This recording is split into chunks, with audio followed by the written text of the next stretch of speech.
Toad's Adventure. Oliver and Toad used to work on the Great Western Railway. Oliver never tired of telling the story of how they first came to the island of Sodor. And then there was that night of my daring escape from the scrapyard. What an adventure that was! Unbelievable! Oh no, Mr. Oliver, I was there too, remember? And I've heard this story before. Never before has a Great Western engine had such a narrow escape. The moon was full that night and the wind was rustling in the trees. I weren't scared though. Oliver had told Toad the brake van the same story 100 times. Sometimes Toad wished he'd had his own adventure story to tell, so that he didn't have to listen to Oliver's all the time. Oh, yes. My escape from that scrapyard was probably the greatest escape anyone's ever had. At the shunting yard, Oliver was uncoupled from Toad and given some coaches instead. Bye, Toad. See you later. Nice talking to you. Toad was happy not to listen to Oliver's stories for a while, but he didn't like the idea of sitting around doing nothing. He wanted an adventure all of his own. Brake vans. I don't know why I need a brake van at all. I never have accidents. Please, Mr. James. Hello. Did you say you needed a brake van, sir? Perhaps I could help. You? What's so special about you? Ask anyone, sir. I love helping haul coal wagons and my brakes are strong and... Oh, please, Mr. James. Oh, all right, all right. Come along, then. I haven't got all day.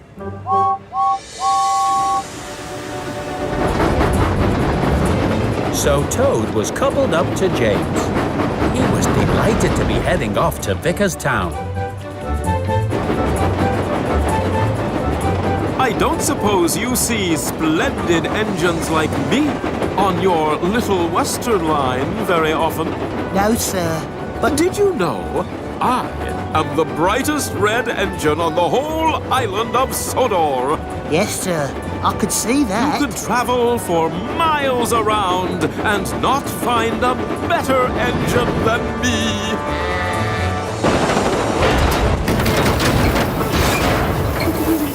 Do we have to go so fast, Mr. James? I'm no slow coach. The sooner I get these cars to Vicarstown, the sooner I can get back to pulling coaches.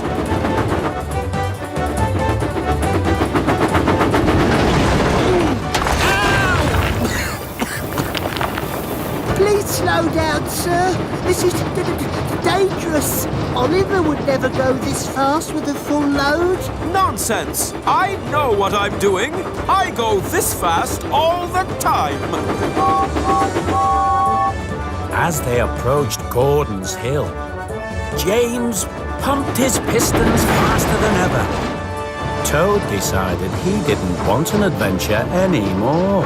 Oh dear! Oh dear me! You see, Toad? Nothing slows me down. Oh!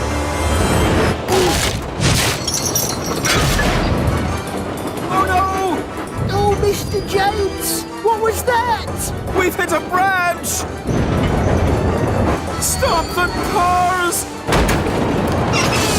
I'm trying, Mr. James, I'm trying!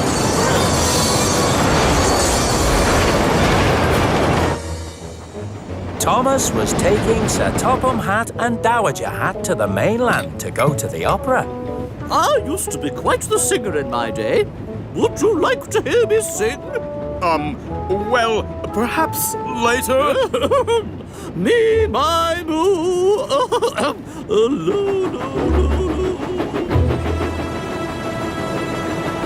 Cinders and ashes! Whoa! Thomas, why have we stopped? Up ahead, sir! Thomas, back up! Back up! Thomas, look out! Percy! Oh no! We're going to have a crash! Toad could see that Thomas and Percy didn't have enough time to reverse and clear the line. Toad knew he had to save them all now. He's going to hit us!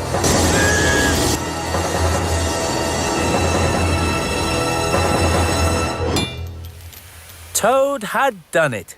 He'd stopped the coal cars just in time. Everyone was very relieved. Oh, Well done, Toad! thank you, Mr. Thomas. Just doing my job.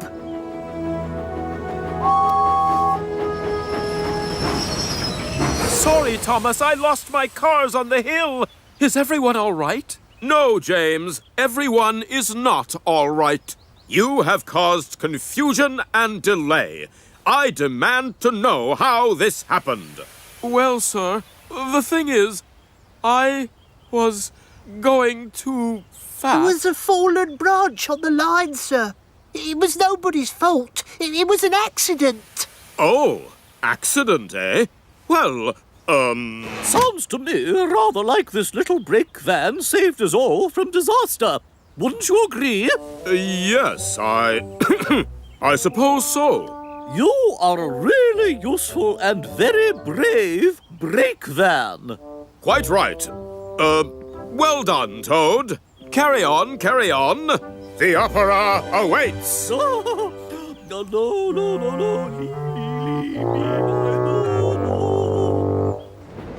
Toad was still thinking about what Dowager Hatt had said to him. He felt very proud. You can go a little faster if you like, Mr. James. Oh, no. This will do, thank you, Toad. Never too slow, never too fast. That's what I always say. Thanks for your help today, Toad. And thank you very much, sir. Call me James. Hello, Mr. Oliver. Hello, Toad. You'll never believe what happened to me today. Let me tell you all about it. Actually, Oliver, I think you should ask Toad about the adventure he had today. You, Toad? You had an adventure? Well, yes, as it happens. It all started when I was coupled to Mr. James, and he started to go a bit too fast. By the time we reached Gordon's Hill, we were going so fast my wheels were shaking. Well, that don't sound like much of an adventure, Toad. But that's not all. That's when we saw a branch had fallen on the line. No! Yes, and the thing was we were going so fast we couldn't stop. So, what happened next? That's when it got really scary. James couldn't stop. And so Toad told everyone about his adventure on the main line. So I pushed and I... Oliver said he could hardly believe it. But Toad said that was okay. He'd tell him the whole story again. Tomorrow.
Thomas the Quarry Engine.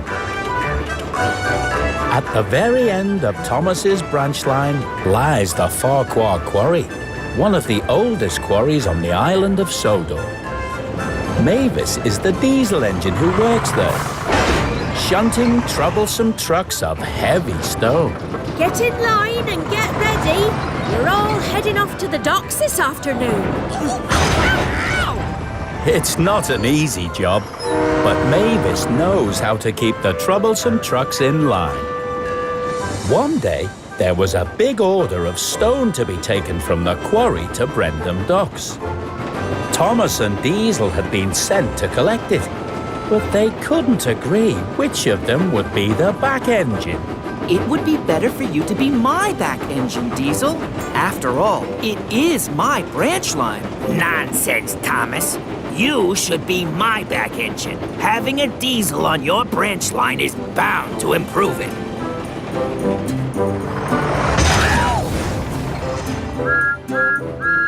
I could pull the cars by myself. Don't make me laugh. Those troublesome trucks are much too heavy for one engine, especially a steamy like you. You two should stop arguing. You don't know how lucky you are.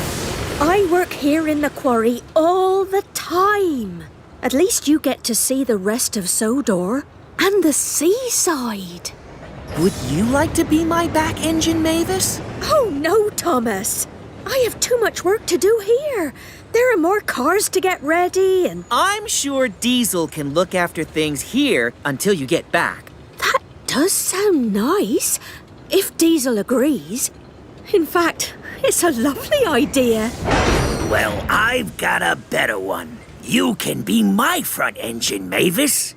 Diesels are new and revolutionary. We'd be two diesels working together. Well, I suppose. Please, Thomas, can you look after things here until I get back? Ta-ta, Thomas. See you later. There are more cars to get ready. They need to go to the docks by 4. But you'll have to mind them. They can be very troublesome. I do know how to look after troublesome trucks, Mavis. Thomas set to work taking empty cars to be filled with stone and shunting full cars into line. But the trucks were very troublesome. They didn't like to be pushed. Oh, stop that! And they didn't like to be pulled. Oh, stop! This is all! Thomas began to get a little impatient. He was ready for Mavis and Diesel to come back. Oh, I do love to be beside the seaside. You're an engine after me own heart, Mavis. Thanks for letting me work with you, Diesel. But we really do have to get back. What's the rush? We could do another job together. These freight cars need to go to the shunting yard. Come on!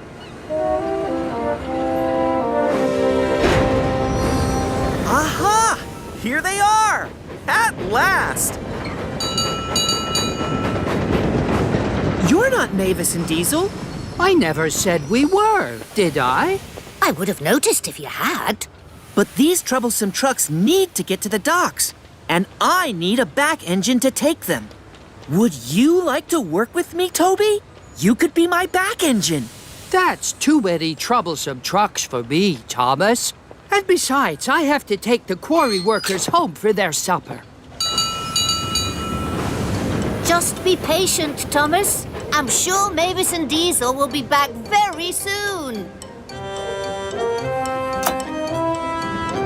Mavis and Diesel had delivered the freight cars to the shunting yard. Now Mavis was ready to get back to the quarry. I've had a great time, Diesel, but I really do need to get back now. But there are more cars here that need to be taken to Vickerstown, Mavis. We make a good team, you and me. You get to see the Vickerstown Bridge. Thomas was still waiting and was getting very impatient. Sir Topham Hatt will be very cross if these troublesome trucks don't get to the docks on time. But he would be very happy if I took them myself. That's it! I'll show that revolutionary diesel I don't need a back engine after all. The troublesome trucks thought that was a great idea. Yes, Thomas! Do it! We won't push and we won't hold back! We'll be on our very best behavior! The trucks were heavy and hard to pull without a back engine. But once they were rolling, they went very well. Until they reached the first hill. Hold back! Hold back! Without a back engine to push from behind, it was very hard to pull the heavy cars up the hill. Oh, you said you were going to be good. Sorry, Thomas. We forgot. We won't hold you back anymore. What? No!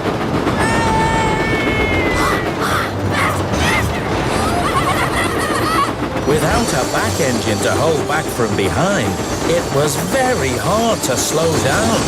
And Thomas's brake van wasn't strong enough to stop the heavy cars. Oh no! Toby, look out! Luckily, a signalman switched him onto a siding.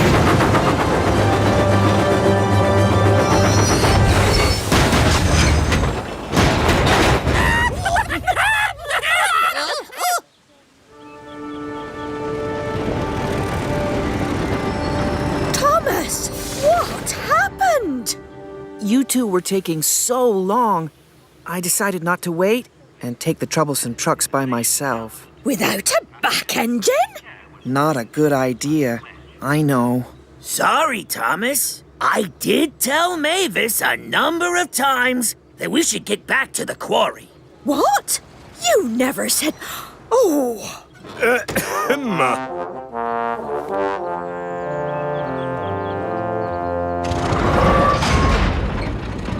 Mavis and Diesel helped to get Thomas and the troublesome trucks back on the line. I know naughty Diesel and Mavis left you all on your own, Thomas. But you should never have taken those cars without a back engine. I'm sorry, sir. I was trying to be useful. Sir Topham Hatt sent Mavis back to the quarry to do what she does best. But he also realized that now and then it was nice for her to take cars down to the docks.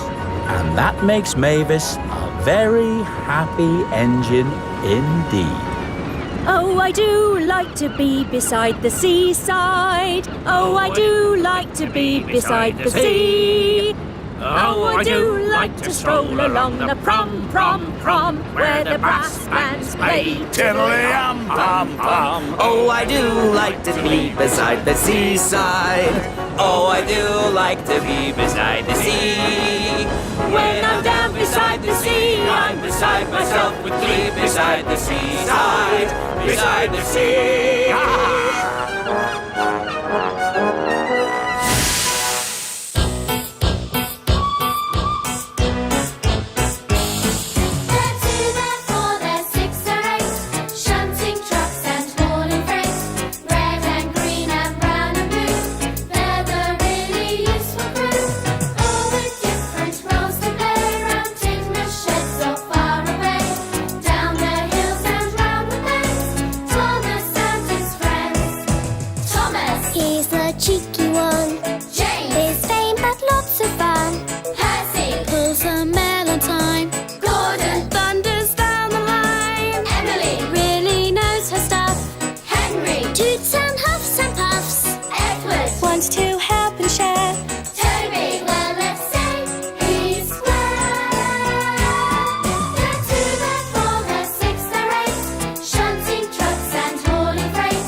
Thomas and the emergency cable.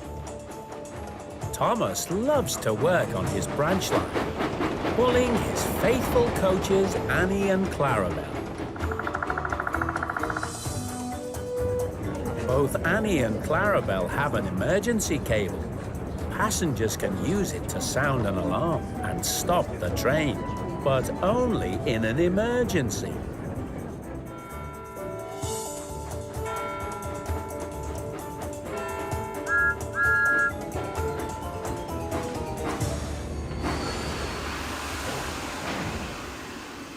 One day, Annie and Clarabelle were watching the passengers at Knapford Station. Look at that big hat! It won't fit through my doorway. Uh-oh, noisy boys. I hope they won't be bouncing on my seats.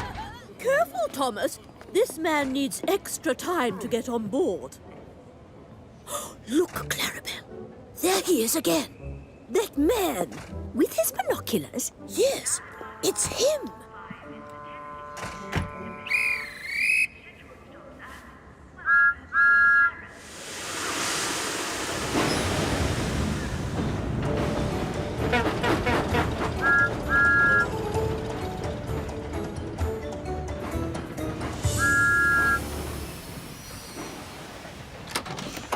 The man with the binoculars got off again at Dryhouse Station. I wonder who he is. He's been travelling up and down the branch line, getting on and off at every station. Maybe he's a station inspector. Oh, no, I don't think that's right, Thomas. He's always looking through his binoculars. Up into the trees. Maybe he's a tree inspector. Whoever heard of a tree inspector? You are silly, Thomas. Yes, very silly indeed.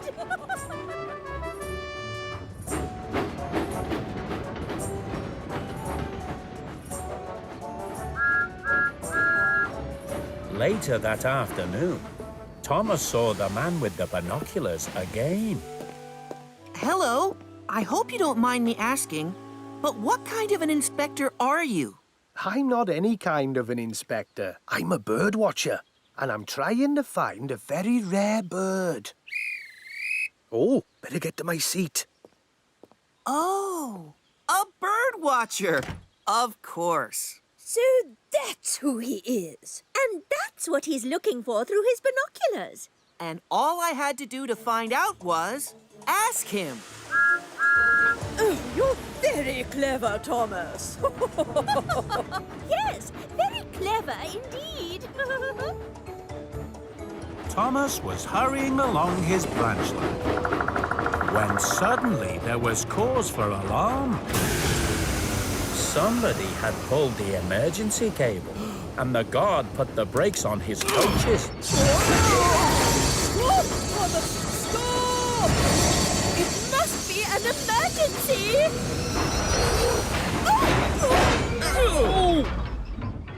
Everyone wondered what the emergency could be. I'm sorry. I got a little overexcited. I thought I heard the sound of a very rare bird I've been looking for, and I wanted to see it, so I pulled the emergency cable. In any case, it's bound to have flown away now. Seeing a rare bird is not an emergency. Quite right. I couldn't have put it better myself. What's that sound? My wheel! It has a flat spot now. Annie had developed a wheel flat after being dragged along with her brakes on. Her wheel wouldn't turn. So all the passengers had to squeeze into one coach, and Annie had to be uncoupled and left behind. Don't worry, Annie. Thomas will come back soon. And we'll have your wheel fixed in no time. Thomas didn't like having to leave Annie behind. He felt cross that the man with the binoculars had pulled the emergency cable. The passengers felt cross too. And so did Sir Topham Hatt. The emergency cable must only be pulled when there is a genuine emergency. I'm really very sorry. I don't know what I was thinking. And I promise, I'll never do it again. Very well. Carry on! Thomas came back with Rocky and the flatbed to collect Annie and take her to the steamworks. Oh, my! I'm not sure I like flying about like Harold the helicopter. Oh, don't worry, Annie. We'll soon have you back on the rails again. Thomas took Annie to the steamworks to see Victor. I'm sorry, Annie. We don't have the right coach wheels in stock. We'll have to wait for more to be delivered. Oh, dear. Now Thomas had to travel up and down his branch line with only one coach. I miss Annie. So do I. And all because of one passenger pulling the emergency cable. I hope we never see that silly man with the binoculars again. But Thomas did see the man with the binoculars again. He was waiting on the platform at Dryor Station. Well, I'm not going to stop for him. But you have to stop, Thomas. You always stop at the station. I don't have to if I don't want to. Why should I?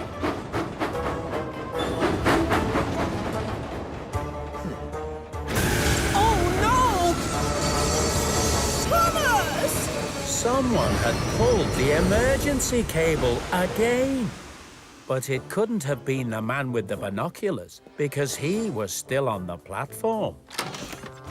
I say, that was my stop back there. I need to get off the train. Oh, dear.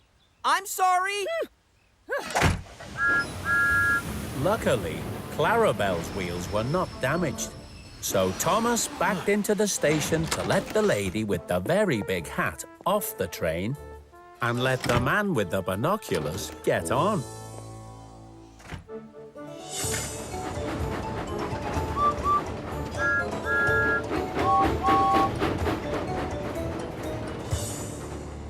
This time, Sir Topham Hatt was cross with Thomas.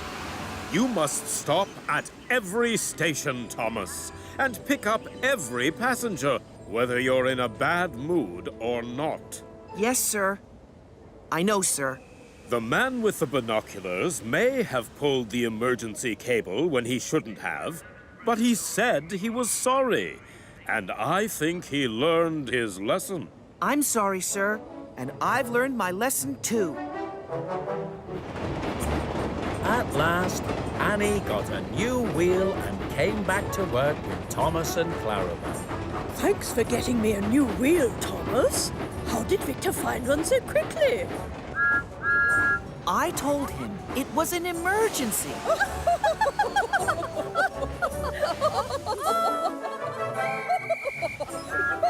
Very cheeky, Thomas. Yes, very cheeky indeed.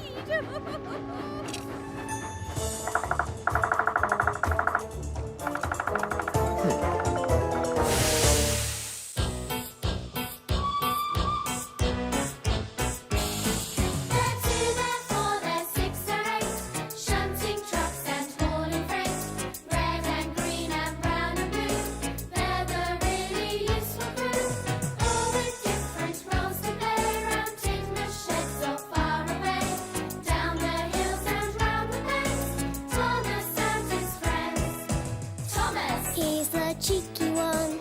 James. His fame had lots of fun. Percy. Pulls a mail on time. Gordon. Thunders down the line. Emily. Really knows her stuff. Henry. Toots and huffs and puffs. Edward. Wants to help and share. Toby. Well, let's say he's square. They're two, they're four, they're six, they're eight. Shunting trucks and hauling freight. Red and green and brown and blue. They're the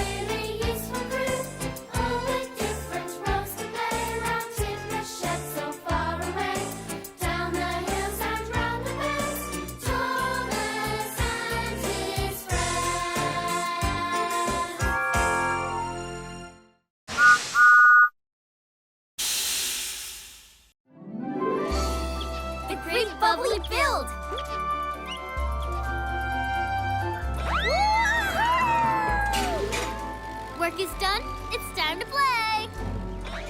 Carly! Carly? Now, where is that kooky crane? I've looked all over for her. Maybe she's in here. Carly?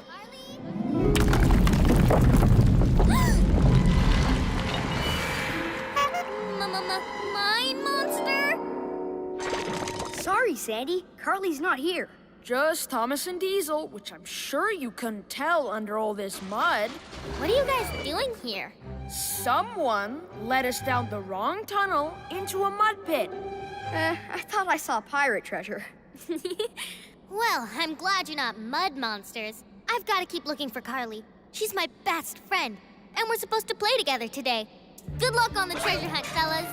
And good luck on your best friend hunt. Okay, let's go find us some treasure. That would be really cool. Carly!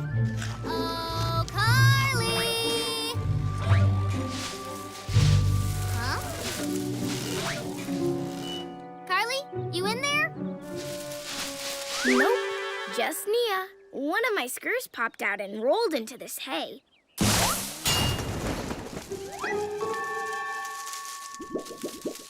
There it is!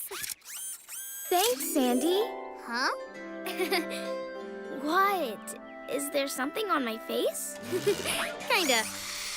But I gotta get back to my search and make sure Carly hasn't disappeared. Disappeared.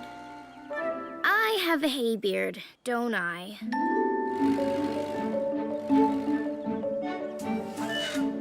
Carly! Hey, Percy! Have you seen Carly? Nope. She's certainly not in one of these crates here. Are you sure about that? Okay, the way I said that kind of made it sound like she is in one of these crates. But she is not. Whoa! Oops. Sorry about that, Percy. Cranky, you got me all saltwatery. When salty sea waters meet steel ye can trust, that soon all your hinges be crusted with rust. Salty? You say rust? Oh, don't worry me, Percy. I get salt water on me workings all the time. A little rust never hurt me.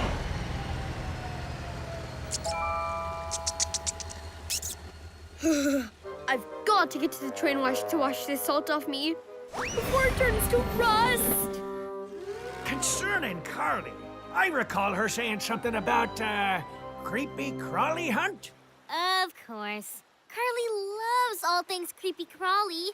She must be looking for bugs at the yard. Thank you. You're welcome. Here, chugga bugs. Come out wherever you crawl. Is there a creepy crawly under here? Nope. How about here? No. Here? No. Here? No. Here? Whoops! I got you, bestie. Thanks, Carly. Nice arm. Since we're done with work, I thought we could find something to play together. Great! Oh! What is it? Sorry, centipede on my crane somewhere. I don't see it. Yeah, it can be really hard to see them sometimes. Hey, I bet we could make something to help with that. Ooh, great idea! That's what we can do together. We can make something creative. Love the idea of making something useful. And awesome. Let's do it. What in here looks useful? What in here looks awesome? Oh, this will be useful. Boring. Now these are awesome. I can use this and this, and we've gotta have this. I can use all of this stuff. And I can use all my stuff. Let's awesomeize. Don't need this, don't need that. Awesomer and awesomer. Done. We're so in sync. win. And because we are so similar, I think you're really gonna like what I made. Ta-da! Huh? What? Huh? It's super cool, Carly. It's just, I thought we were making something creative. This is a box. No, not just any box. A box that'll help us see bugs. A bug box!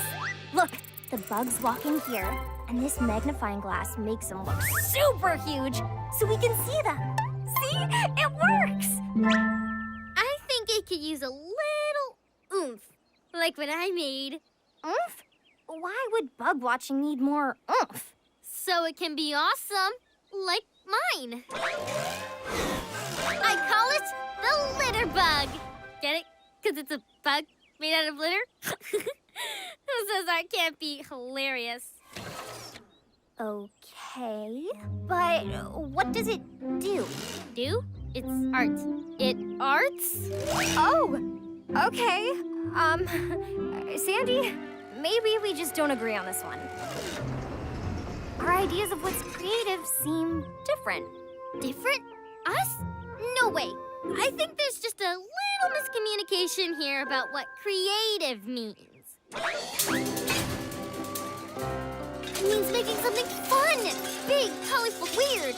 Doesn't matter. You just gotta think outside the box. But making something useful is fun. At least to me it is. Useful isn't art. Just try again. But this time, think art. Art, right. I can do that.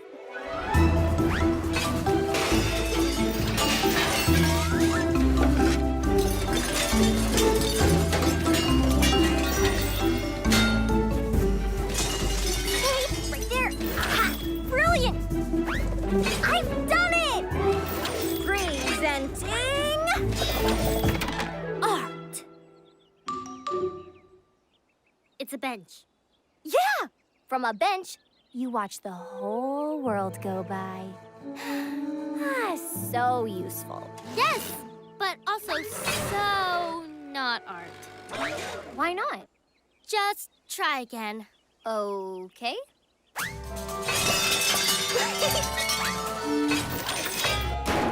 It's art. It's a water tank. I know! It can store so much water. Less water, more art.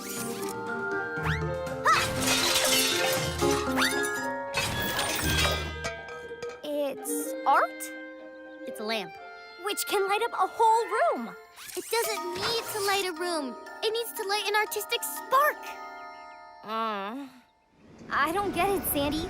You create useful stuff all the time. Like your de-squeakinator. That's art. That hunk of scrap metal isn't useful for anything.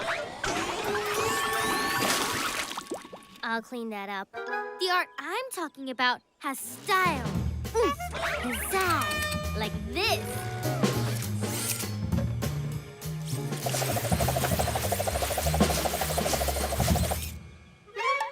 Sandy? Ta-da! I call it Sandy Sandy, because it's me, Sandy, made of sand. So it's Sandy. Get it? Well, it's nice. I like it. But all a sand sculpture does is crumble. That's all it has to do, because it's art. Okay, but why can't art be useful? Useful things are beautiful and amazing, so they have everything that art has. Plus, they're useful. Sandy, Carly, we have a problem. We sure do. Sandy and I have creative differences. We can't agree on what kind of project to make together. Wow, really? But you two always agree on everything. We know. Well, you might have to put that aside for a sec because the train wash is broken. We need your help. That sounds like something we could do together. It sure does. Lead the way, Thomas. Oh, thank goodness! Sandy and Carly are here. The train wash is saved! Yeah! What happened to it? We kinda, sorta, maybe all tried to use it at once. And now it isn't sudsing, rinsing, or drying like it's supposed to.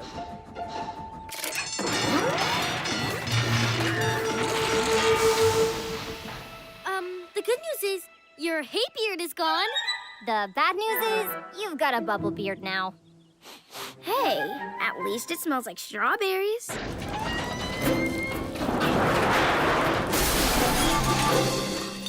Well, that's it. Goodbye, green paint.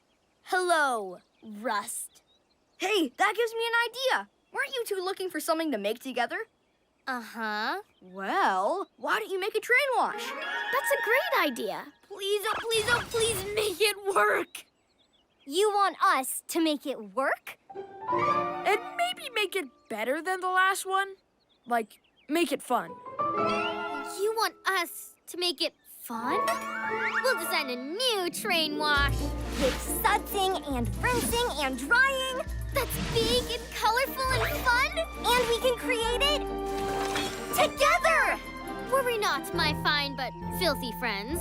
Carly and I will make you a new and improved fun train wash. It's gonna work so well. And look so awesome. Oh boy! This is so exciting. I can't wait to get clean.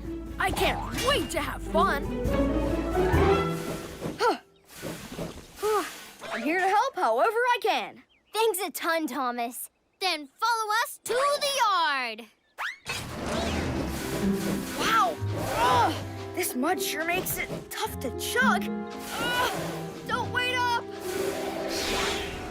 Now that we've got our project, let's figure out the design. All right. I love a good plan. Thomas, you can help us by mapping it all out with the steam drawing. Thomas? Thomas? Here I come. You sure you're okay to help? Yeah, that's a lot of mud. Never been better. And I need that train wash. Great! Then here's what I'm thinking. I know exactly how a train wash should work. It needs a couple sturdy crates for the base, with a tunnel to move through them. Then a big window here so we can see who's inside, and we won't have so many traffic jams. We'll need a sudser to wash the trains and a hose to rinse them.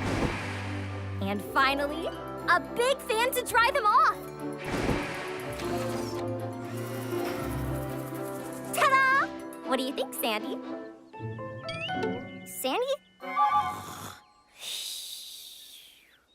Sandy! Sorry. I fell asleep because I was tired. Not because the design is, less than fun. But it's a train wash. Its job is to wash trains. That's it. Even a train wash needs fun. Otherwise, no one wants to use it and they'll all stay stinky. Like Thomas here. No offense. None taken. You know what they say? Bigger is better and biggerer is the bestestest. Who says that? Everyone? Ooh, I know what would make this the biggerer and the bestestest. Lend me some steam, Thomas. If you're making something new, there are things you need to do to give it some pow and wow. No matter where my start is, I feel just like an artist. If what I make is fun, you've got to focus on the fun. Huh? Focus on the fun. Wait! Flat rubber ducks, the sides of trucks stacked right up to the sun. Why? And clanging bells and fruity smells bring joy to everyone. Because you make a thing worth making when you focus on the fun. I don't know, Sand. Does our train wash need all this? It doesn't feel like it'll actually work. You know what? I think she's right. It needs more rubber ducks. Nice!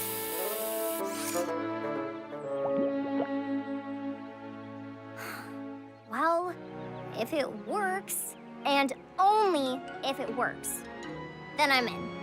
I knew you'd get it. Let's get building. First, we need crates for the base. Hey, I heard Tess just got a big shipment in. We should ask her. She's usually kind of stingy with her crates. But she won't be when she hears how fun our project will be. Let's go! Oh, meet you there.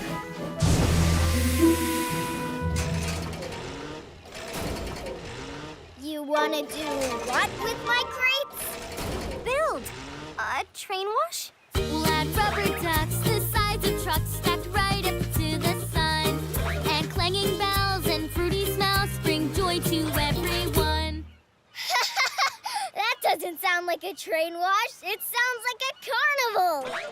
Exactly! I know, right? Sorry, these crates are going to much better use right here with me. Oh, what are you using them for? I just like them the way they are, okay? So, how's the train wash coming? No rush, but, I'm starting to rust. It's all right, Percy. Everything's going okay. Except that someone decided not to share her crates. Not gonna name names. But we need that wash. If you don't make it soon, I'm gonna rust to scraps. Scraps. That's it! I'll bet Whiff's got crates. And bells and whistles and rubber ducks. Wait, yes, let's go.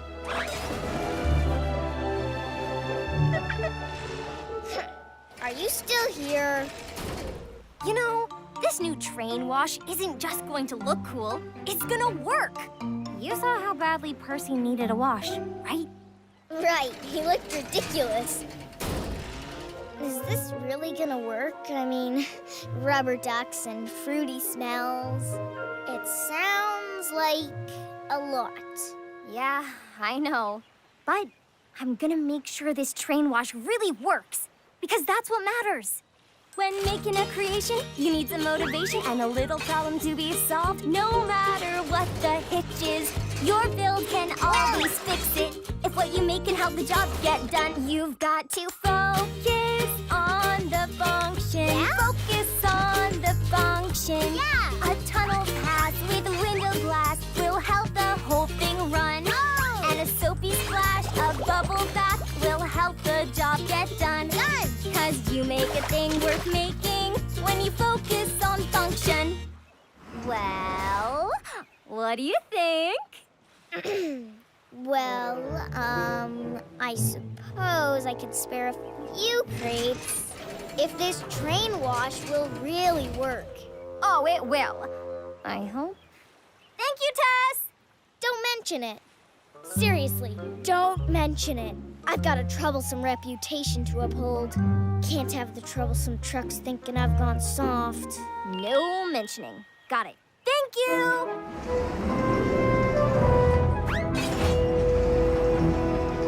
Almost there. Sandy, Carly? They went to Whiff's. The mud in my wheels feels like it's turning into cement. Sandy! I got all the crates we need. I think we're on track to build a fully functioning train wash. Oh, good! You're here. Can you believe we've had all these rubber ducks just flying around? Bulstrode found the whole bunch of them floating in the bay. And Penelope loves them. Oh, she's willing to part with some for this art project of yours. Isn't she a sweetie? Sandy, won't this many ducks make it hard for our train wash to, wash? Nah, I found plenty of supplies for the wash part. Show her, Percy. Let's see. We have bells, whistles, greasy grease, and a roller coaster ramp. How do any of those things help wash? I guess they don't. But Whiff's rainbow soap does. I recycled some boring old plain soap and made it fun. Best of all, it smells like strawberries. I finally found you guys. Great job, Thomas. That's just what I was looking for. These are functional. Thanks, Thomas. No problem. Anything for a wash. Well, Bestie, we may create differently, but I think we have everything we need. Let's get this train wash started.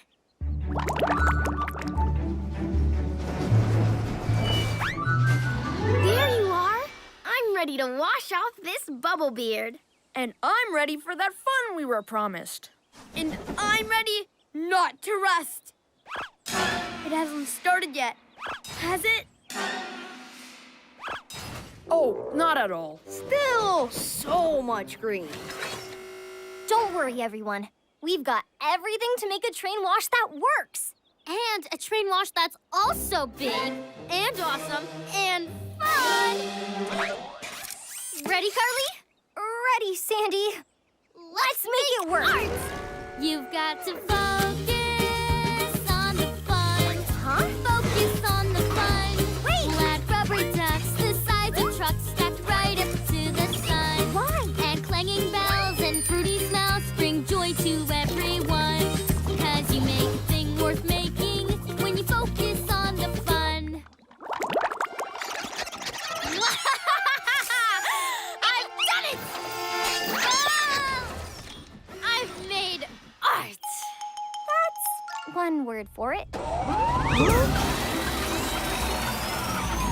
We even included the de-squeakinator? Yup. Who wants to go first? Me. Diesel should go first. Good idea, mysterious third party. Diesel will go first. Shoo-hoo!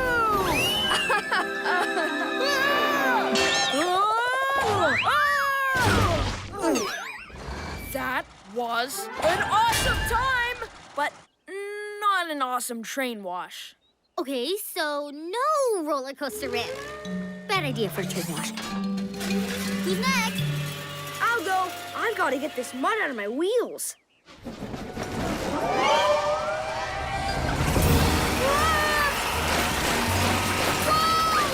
Why is it squirting grease? I'll save you, Thomas. Alrighty then. No, de-squeakinator. Come back here, you bucket of bolts. Now that this wash is ramp-free and grease-free, who's next? I've just got to get this bubbly beard off my face. Oh, okay. Sure. You go ahead. I'll go rust. Next. Thanks. Time to give this bubble beard a trim. Oh, I can't wait anymore. I have to get this rust off. Percy, look out! Sorry, Mia. I couldn't wait. What was that?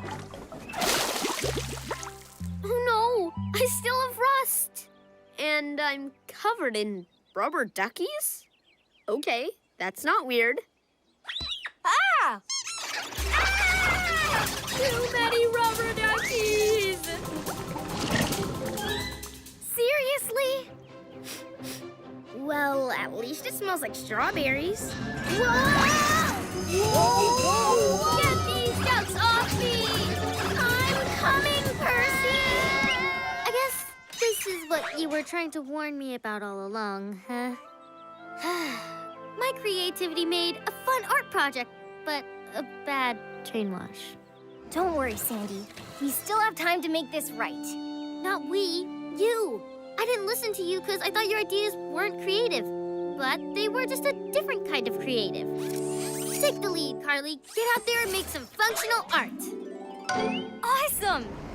When making a creation, you need some motivation and a little problem to be solved. No matter what the hitch is, your build can always fix it. If what you make can help the job get done, you've got to focus on the function. Yeah. Focus on the function. Yeah! A tunnel pass with window glass will help the whole thing run. And a soapy splash of bubble bath will help the job get done. 'Cause you make a thing worth making when you focus on function. Here it is, a creatively functional train wash. Ooh, it's so boring. Yeah, but does it wash? That's exactly what it was created to do. Give it a try. Yeah! Woohoo! Bye-bye, Rusty Bottom. Hello, Shine.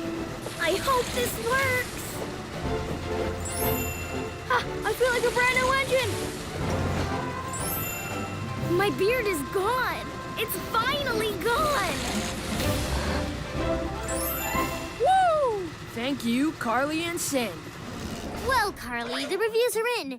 Your design for the train wash was way better than mine. But, do you have any more of those rubber duckies? There were so many, it was kind of scary, but they were also kind of fun. Yeah, and we can't let Diesel be the only one to get a turn on that ramp. That looked awesome! It was pretty awesome. And those rainbow strawberry suds? Not only did they get me clean, they made me feel something because they smelled so lovely. Now I'm clean from this soap, but I'm just clean. Wait a sec. You mean you miss some of the fun? But you don't want it to be only fun and not functional? Are you thinking what I'm thinking? This project needs your creative fun. And your creative function. And if we make those two things work together, it'll be an amazing combination. Just like us. Meet me at the junction where we put the fun in function. It's the place where all the best ideas meet. 'Cause when we work together, all the best gets better. It's our different points of view that make this friendship so complete. We don't need a whistle or a bell to make a thing that functions well. But a proper duck or more than one could make this train wash twice as fun. We need some soap, but you were smart to add some rainbow bubble art. And since this brush will buff and shine, I think a grease bath would be fine. Meet me at the junction where we put the fun in function. It's the place where all the best ideas meet. I love the smell of berry soap. I love melon. Let's do both. I love the coaster. Yes, I do. We'll build one for both of you. Meet you at the junction where we put the fun in function. It's the place where all the best ideas meet. 'Cause when we work together, all the best gets better. It's our different points of view that make our friendship so complete. A friendship that's worth making. Means giving and means taking. I love your flair. I love that choice. But it needed your creative voice. All right, everyone. Get ready to get rainbowed. And clean. And rubber duckied. And also clean, because this brand new, totally improved train wash does all that and more. It's the best of both worlds. We've got a pre-rinse soaker, bubbles, big rubber duckies, and rainbow soap that really cleans. It's fun and function. Yeah! Train test! Yeah! I can't wait to do this. I'm gonna be the very first one through the new train wash. Diesel, maybe someone else should take the first turn. Or really, choose someone. That's right, me and myself. Diesel? Maybe someone who designed and created this fabulously fun train wash. Who? Us? Aw, you guys are super sweet. I guess you two do deserve to go through first. Okay, then I'm gonna be the third one through. You thinking what I'm thinking, Carly? I sure am, Sandy. Let's have some fun. And get totally clean. Two different things that work great together. Just like us. Let's do this!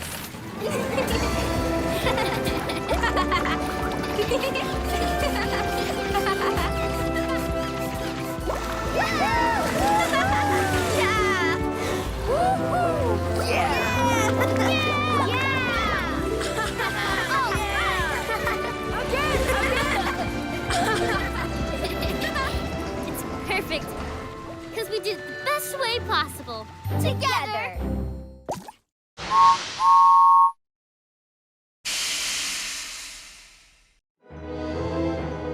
The Mystery of Lookout Mountain. Are you sure this is a good idea, Thomas? Come on, we've been inside the old mine 1,000 times. Huh? Percy, come on. It's fine. I don't know. Diesel said funny things have been happening here. But Percy, I thought you loved to laugh. I don't think he meant ha-ha funny. He meant watch out funny. I know. But look, there's my load of old rails, ready to go to Whips. It's a serious job. Maybe, but I'm supposed to pick up 2 carts full of dirt from McCall's farm, and I don't see them anywhere. Maybe they were stolen by a mine monster. A mine monster? Your dirt cars are right here, Percy. Oh, right. Now, come get hitched up and let's roll. The Echo. Hello. I'm Percy. That's not scary at all.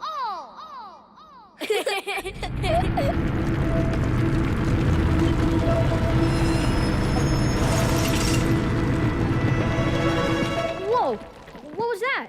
I don't know. But one of my dirt carts is missing. Percy, they're both right there.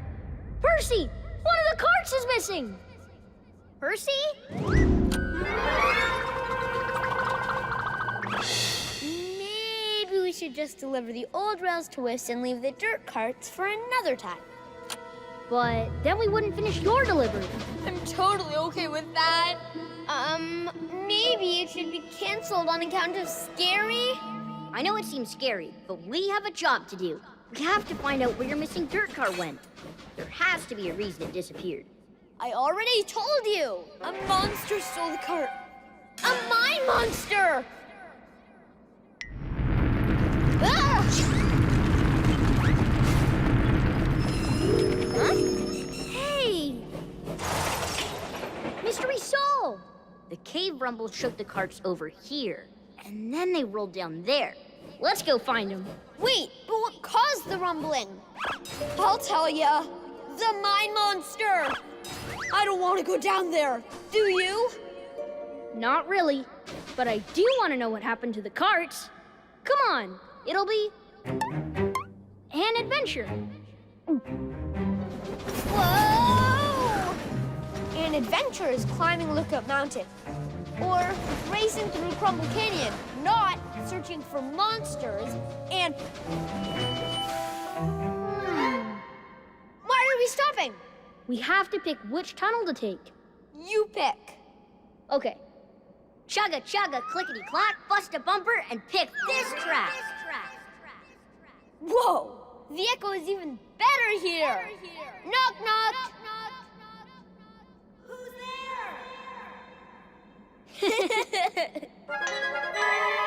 That shouldn't happen.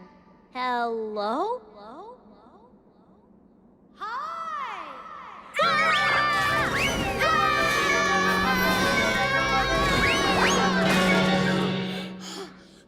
See? Mine monster! Maybe the mine monster ate my dirt carts! But there has to be a better explanation than that. Oh, good. What is it? I'm sorry. What is what? The better explanation. Oh, well... What was that boom sound? We didn't hear that before.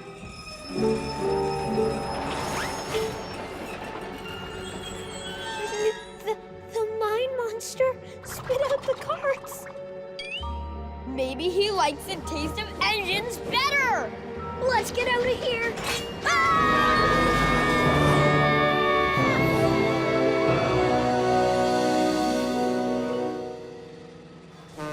Hey, guys. Hey, Diesel. Got another load of scrap for you, Carly. Awesome. We can melt down this old junk to make something new.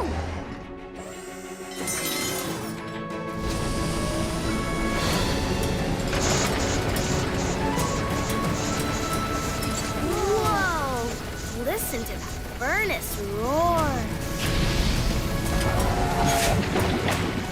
Melt that steel into a brand new wheel. Shape that peel into a shiny new rail. Turn that bike into a railroad spike.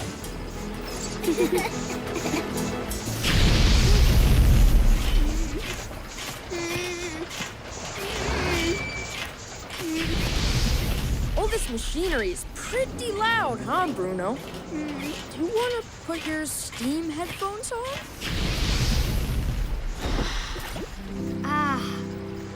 Thank you, Diesel.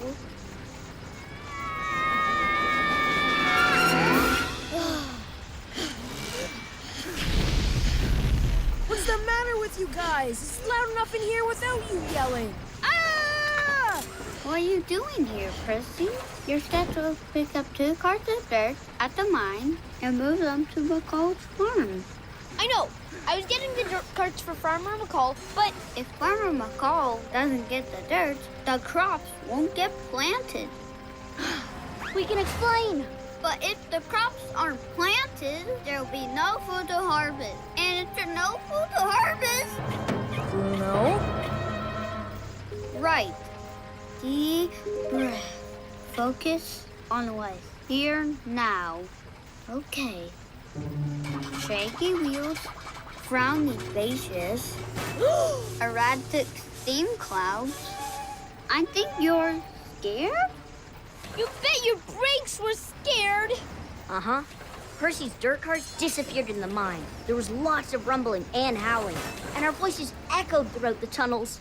Then our echoes talked back to us! That's right! And then the dirt carts came back on their own. And then we went, ah! We got out of there as fast as we could. Well, and now we're here. Hey, I was supposed to pick up some empty carts from the mine yesterday, but they weren't there. Me too! The same thing happened to me the other day. Gordon sent me to the mines to pick up some carts full of old rail ties. But when I got there, they were gone. Sounds to me like a mine monster. Right? That's what I said. There are no such things as mine monsters. But I know the schedule report last week stated that the same thing happened to Connor and James. Wow, that is kinda spooky. Yeah, and we didn't even tell you what happened when I said knock, knock. Ah! Who's there? Danger. Danger who? Well, what do you mean, Bruno? Well, what danger? I mean the sign. There! That sign jammed the conveyor belt. This was in Diesel's load of scrap. The red X on the sign means danger. Like mine monster danger? And where is the danger? I mean, it looks like it's on a mountain. Hey, what if the danger's in the mountain? Like, in a mine? The mine is under a mountain. If this is for the mine, does that mean the mine is dangerous? Come on, gang. This sign is probably a bajillion years old. It could mean anything. Yeah, like there was a monster in the mines a bajillion years ago, and it came back. A bajillion is not a real number. Diesel's right. See, Thomas? I told you there's a monster in the mines. Now we can never go back to the mines ever again. Not even the Crystal Cavern? I love the Crystal Cavern. How many mine monsters? All these. We're talking I mean, you don't just put a sign that says bigger. Talking all at once isn't going to help. We need to find someone who knows the real story behind the sign.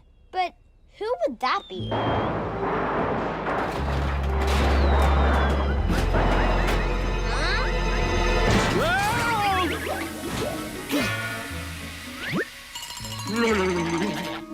Well, that experiment didn't work. Oh, hello, everyone.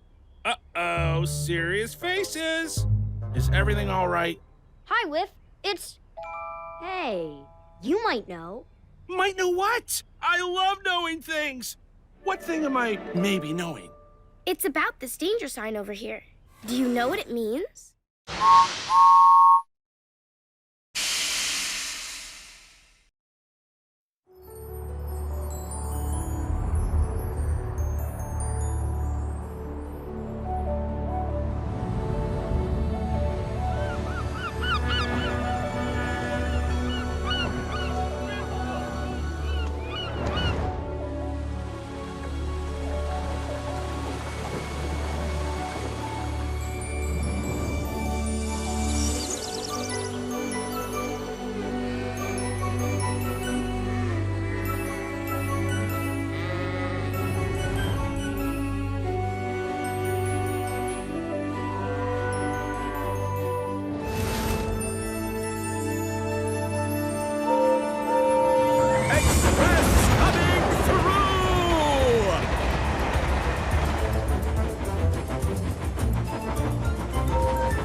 Thomas and friends, the adventure begins.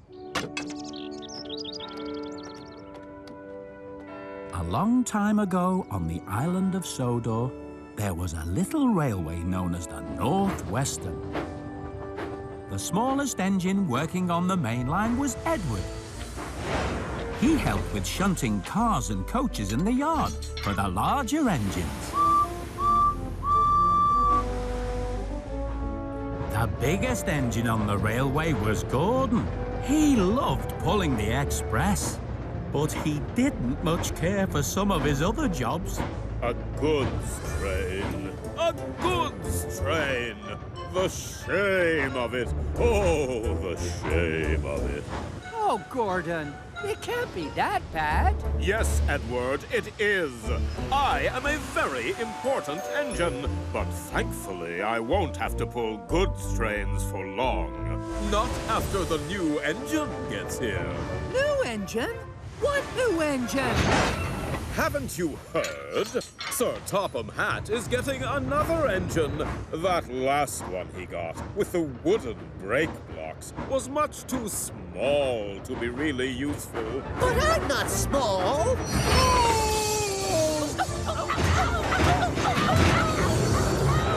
Oh, James. I might not be as big as you, Gordon, but I'm bigger than Edward.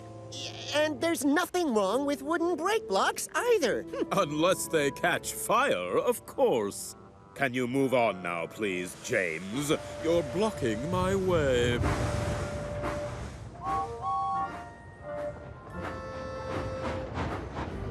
My brakes don't catch fire.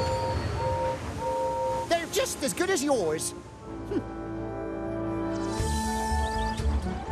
Gordon didn't like pulling heavy goods trains, but he especially didn't like pulling them up the big hill on the main line.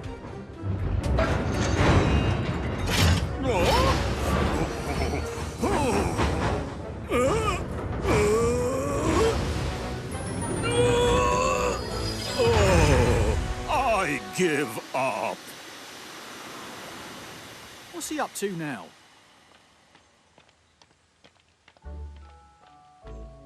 Come on, Gordon. You're not even trying. I can't do it. Those noisy cars hold an engine back. If they were coaches, now that would be different.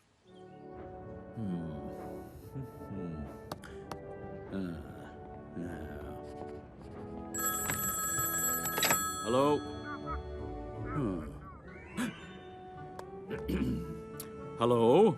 The man in charge of the little railway was Sir Topham Hatt. I see.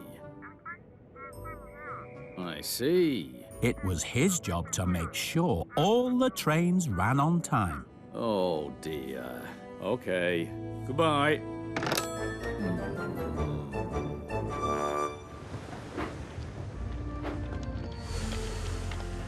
Hello, Edward.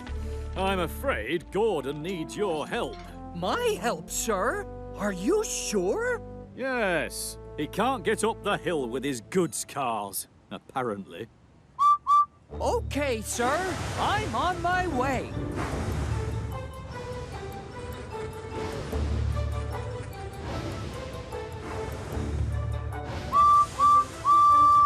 Hello, Gordon. I've come to push. No use at all. A small engine like you.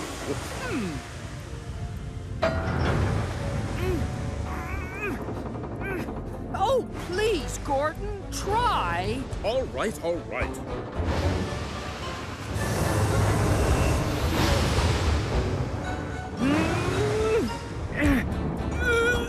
I can't do it. I will do it. I can't do it. I will do it. I can't do it. I will do it. I've done it. I've done it. I've done it. I knew I could do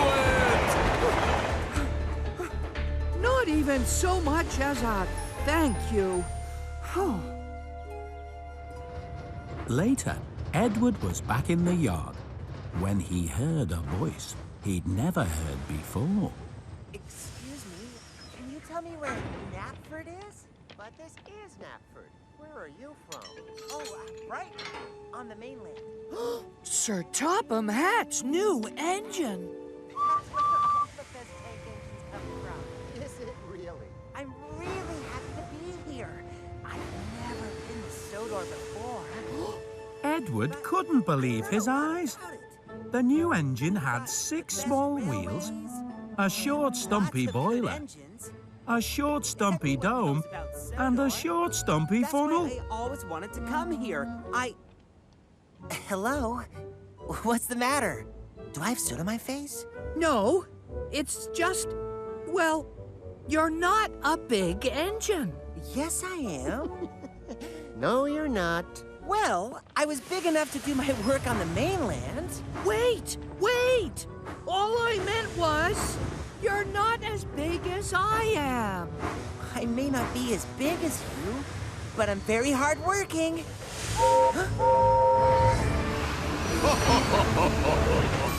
And who are you? I'm Thomas. The new engine. Oh dear. Sir Topham Hatt must have made a terrible mistake. I think he was expecting someone really useful. I am really useful. For fetching coaches, perhaps. Oh well, if you stick around long enough, you might be lucky enough to see me pulling the express. That will be a fine sight for you.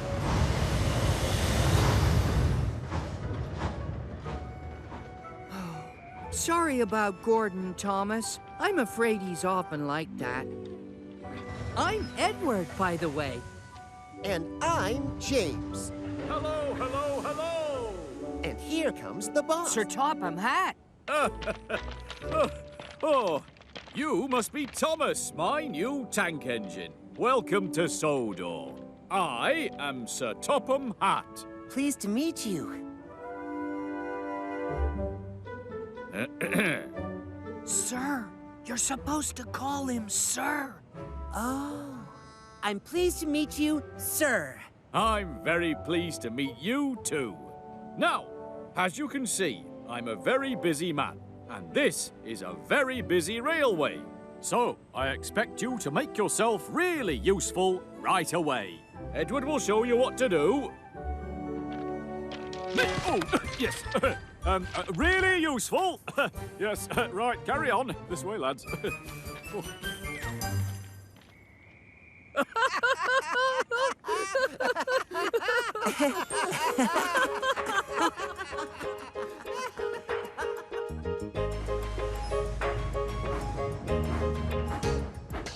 He's a really useful engine, you know. All the other engines, they'll tell you so. He huffs and puffs and whistles, rushing to and fro. He's the really useful engine we adore. Oops, sorry. He's the one. Oh. He's the one. Ah. He's the really useful engine that we adore. He's the one. He's the one you know. Thomas the Tank Engine. Oh, that's very useful, isn't it? Having another small engine to get in the way. He's still learning, Gordon. I'm just showing him what to do.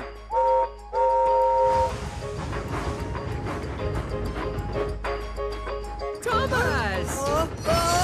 He's a really useful engine, you know. Maybe a little, but he's never slow. Stand back in amazement, just you watch him go. He's the really useful engine we adore. He's the one. He's the one. He's the really useful engine that we adore. He's the one you know. Thomas the Tank Engine. Watch this. Thomas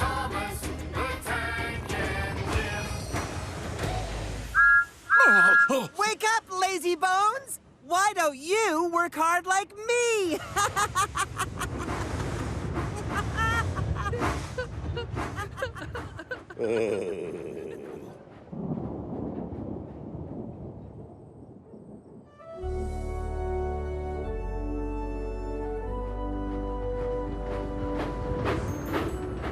That night, Thomas was the smallest engine at Tidmouth Sheds.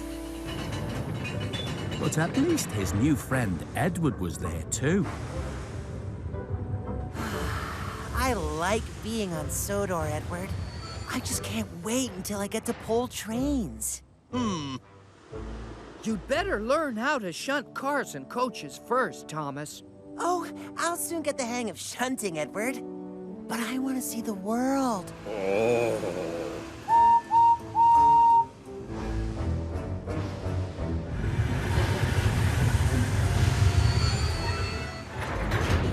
Faster!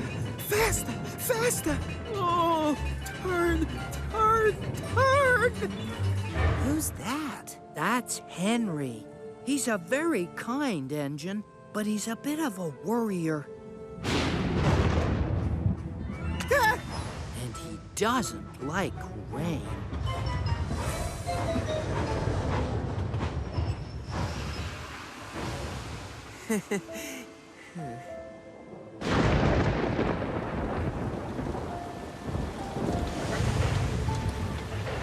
Once an engine attached to a train was afraid of a few drops of rain.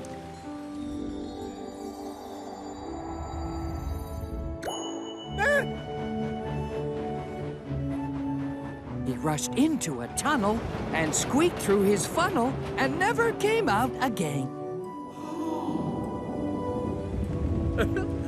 His driver and fireman argued with him, but he wouldn't budge. The rain will spoil my lovely green paint and red stripes, he said.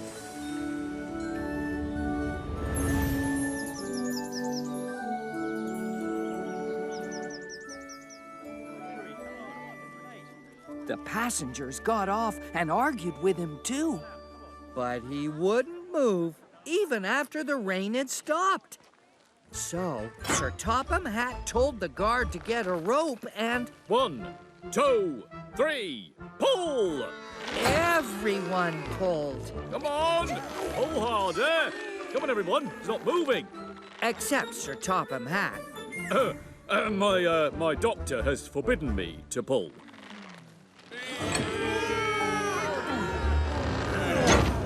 When that didn't work, they tried pushing from the other end. 1, 2, 3, push! Everybody push! Harder! Come on! Put your backs into it! My doctor has also forbidden me to push.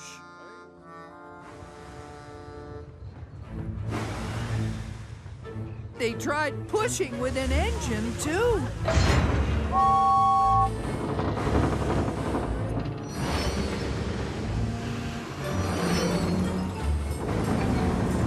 But nothing worked.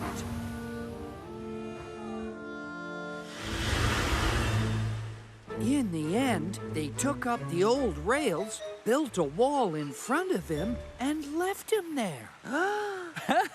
Oh, Sir Topham Hatt let him out eventually, after Gordon burst his safety valve and couldn't pull the... All right, story time is over. Some of us have to get some sleep. Oh.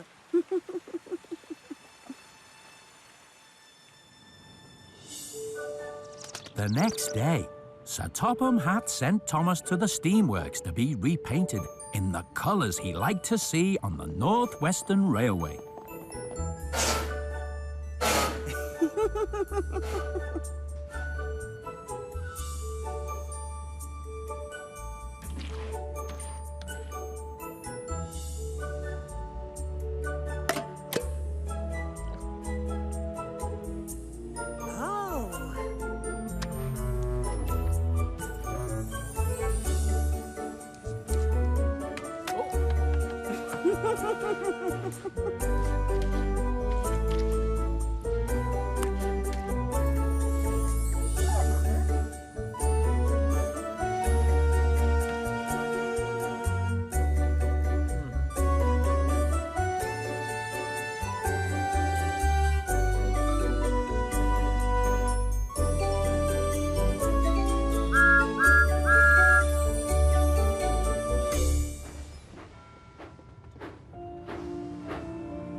Edward!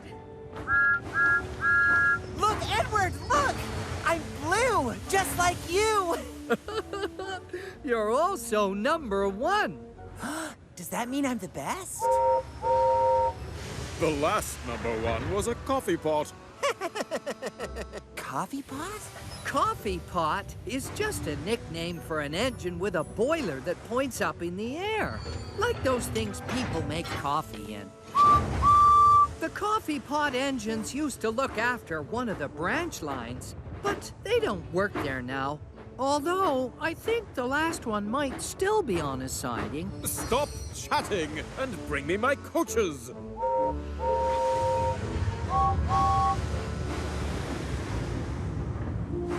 Oh, you better do it, Thomas. I have a train to pull today. But I thought we were going to be working together. We are, just not all the time. My coaches!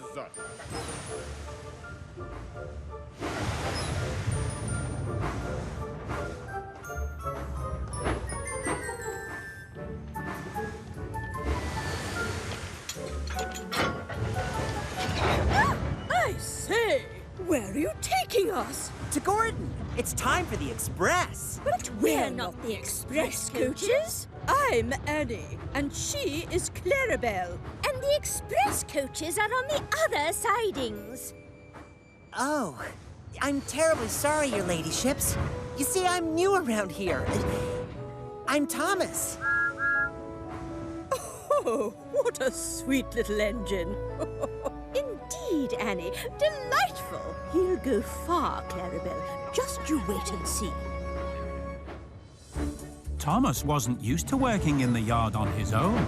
It was very busy all day long.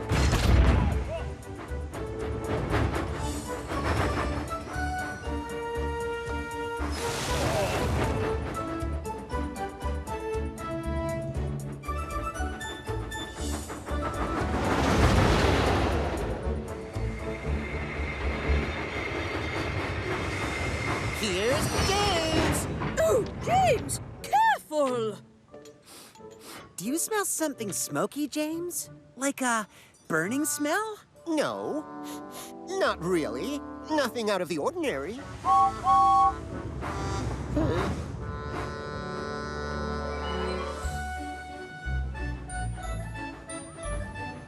Hello, Thomas. Hello, Henry. Henry, can I ask you something? Did you really hide in a tunnel because of some rain? Yes, Thomas, I did. But, well, rain is just water. The same as you put in your boiler. So, how could you be afraid of it? I don't know, Thomas. I can't explain it. I just am. And I don't like being teased about it. But I'm not teasing, Henry. I was just asking. I mean, you can't stop the rain, and you don't want to go around worrying all the time. Oh, I don't worry all the time, Thomas. I hardly worry at all when it's sunny. Huh?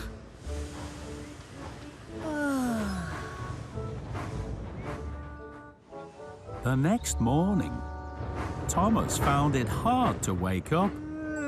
His fire went out, and there wasn't enough steam. You need to wake up, Thomas. It's nearly time for the express. Gordon will be waiting for his coaches. At last, Thomas started. Oh dear, oh dear. Must get going, must get going.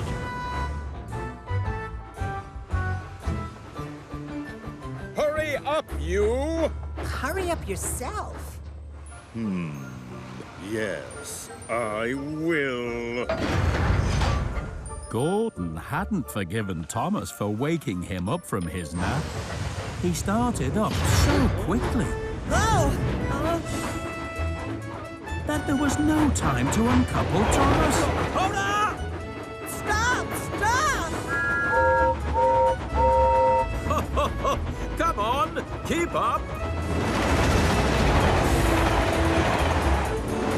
Poor Thomas was going faster than he'd ever gone before. Stop! Stop! Hurry, hurry, hurry! was out of breath and his wheels hurt him, but he had to go on. Edward! Thomas!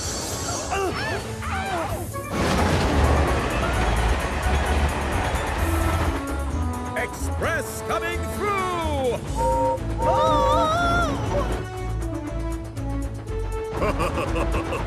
The train now approaching platform 1 is the 817 Express to Vicarstown.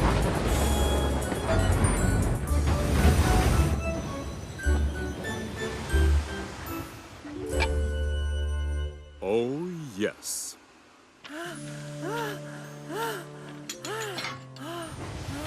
Ha! Well, little Thomas, now you know what hard work is like, don't you? Poor Thomas puffed slowly away to rest and had a long, long drink. The next day, he was back in the yard again. It's not fair. All the engines pull trains except for me. I never go anywhere.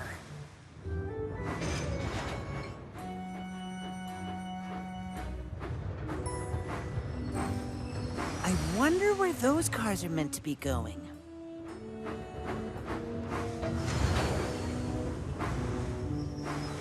Wake up, lazy wheels! Judy! Jerome? Emergency! Where's the accident? Is an engine off the rails? Or is it a breakdown? A fire? A bridge out? No. Well, I just wondered where you were going, that's all. Thomas? Over here? Sorry to disturb you. Disturb us? False alarm, Emergencies Judy. never disturb us, do they, Jerome? Only you don't want to go We always have wasting be time. ready just in case we're needed.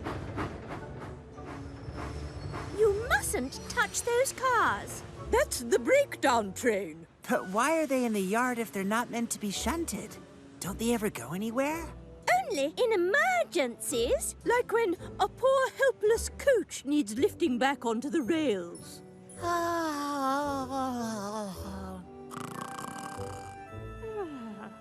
Okay, I won't bother them again. Oh, ta-da!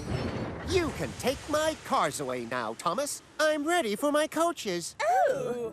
You're such a show-off, James. Maybe I am.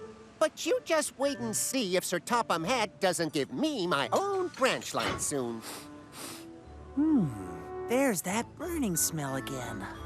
Huh?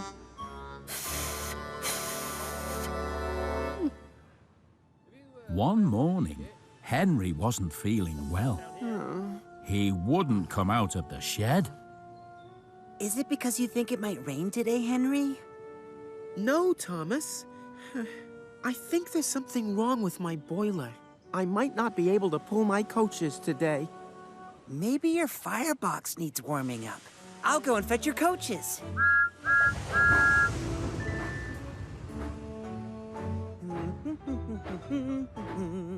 What are you so happy about today, Thomas? If Henry doesn't come, I might get to pull his train. It's not as easy as you think, Thomas. Pulling trains is hard work.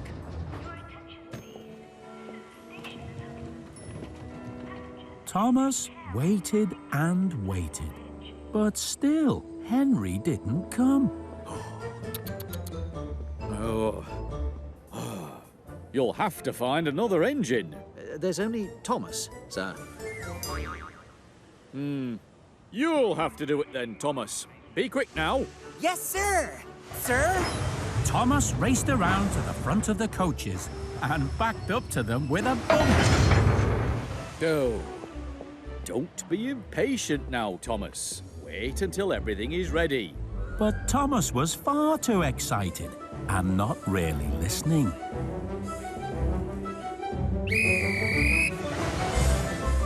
Thomas heard the guard's whistle, so he took off before his coaches could be coupled up. Thomas! Thomas! Stop! Come back!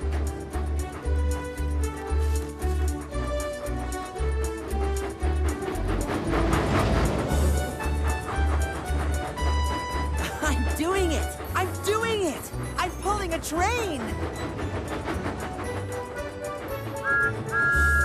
Thomas. Where are you going? I thought you were working in the yard. Can't you see I'm pulling coaches, James?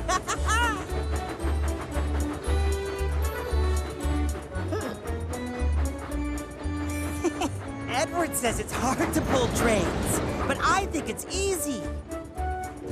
Right, yeah. Yeah. What? Come on! Hey, Thomas! They're pleased to see me. They've never seen me pulling a train before. It's nice of them to wave.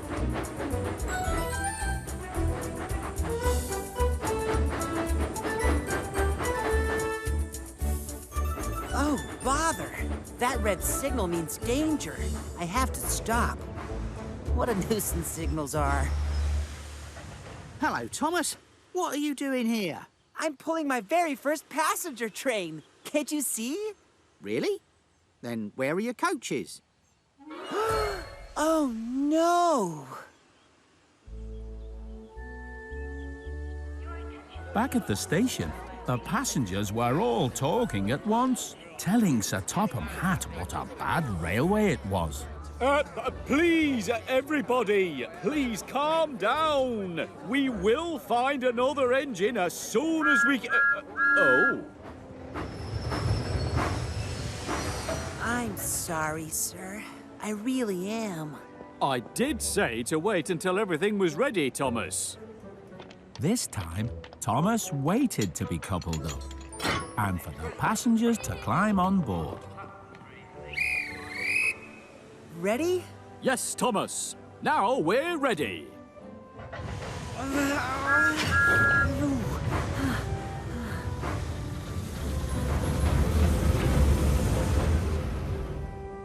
The other engines thought it was very funny when they heard the story of Thomas's train.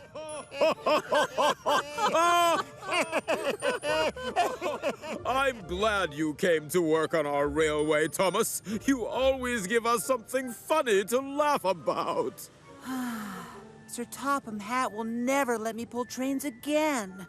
But I want to go places and do things. I want to see the world.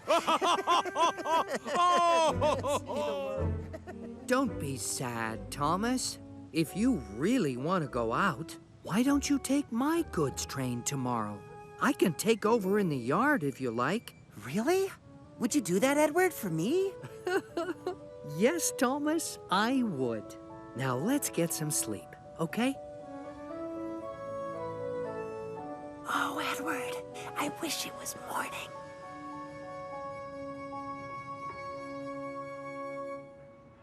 The next morning, Thomas could hardly contain his excitement. Is it these ones? Is it those? Which cars are they, Edward? Those cars, Thomas, but wait, I need to tell you something. I know. I have to be coupled up before I go. You don't have to tell me. I've learned my lesson. Troublesome trucks can play tricks on you, Thomas. It's not the same as in the yard. They'll push you off the rails if you're not careful. Don't be silly. You worry too much, Edward. Like Henry. The engines always think they are so clever, and so they like to bump the trucks around. They bump them in the sidings, they bump them in the yard. They better beware, they better take care, they better be on their guard. Thomas, be careful! Thomas pulls the trucks along the line. He's happy and he thinks it's going fine. The trucks all start to moan, they rattle and they groan. Look out, Thomas, watch out, Thomas, that's a warning sign. Come along, come along. Before long, Thomas comes to Gordon's Hill. It's hard work and he really has to pull. But soon he's at the top, and then he just can't stop. On! The trucks go faster still, because those trucks will get the engines every time. Trucks will run the engines off the line. They push them here, push them there, until they go too fast. Then they push them once again, laughing while they crash. Trucks will get the engines every time. Trucks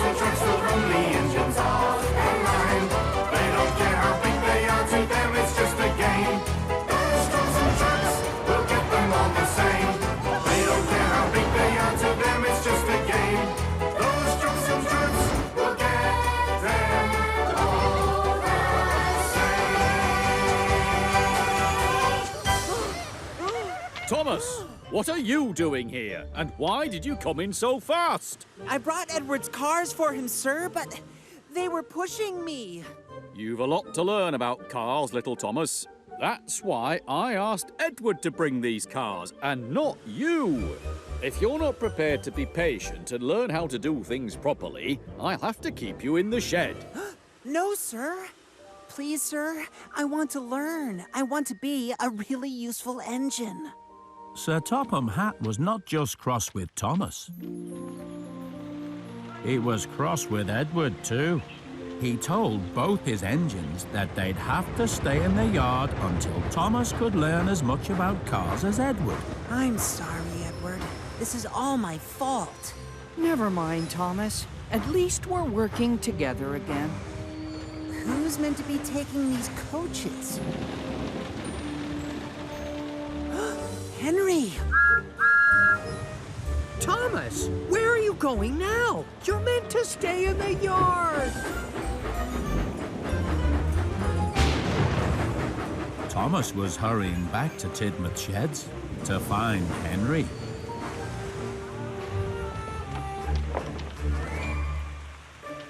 Henry! Your passengers are waiting.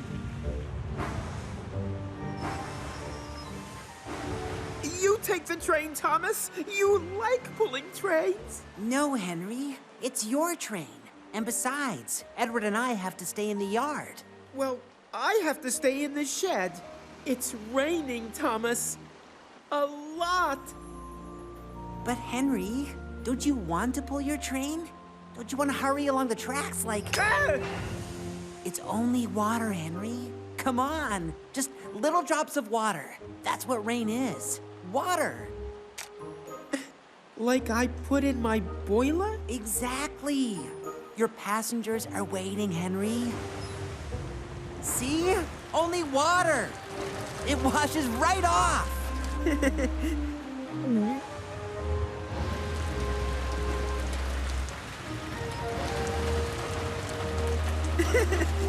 Only water.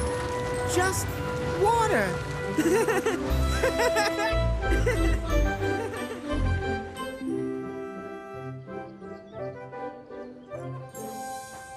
Thomas worked hard in the yard now. He knew that he wasn't as clever as he had thought. Besides, he wanted to learn all about cars and coaches to be a really useful engine.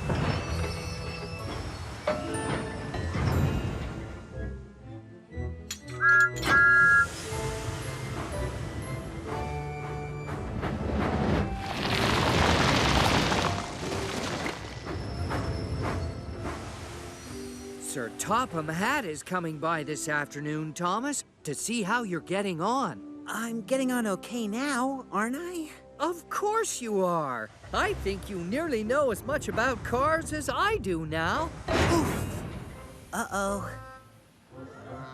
Almost. I meant to do that. Help! They're pushing me! They're pushing me! James! Thomas! Thomas! Come back! Oh.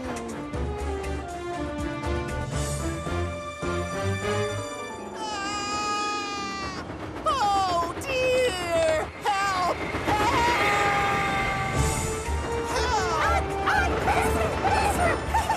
I don't want to go any faster! My brakes! No! Stop! I want to stop!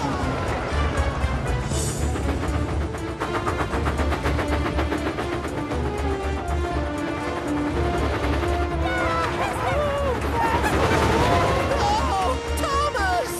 Use your brakes! Use your brakes!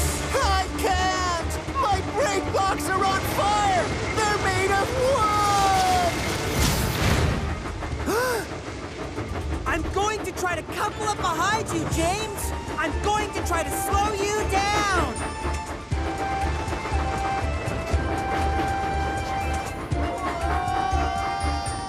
Hurry, Thomas!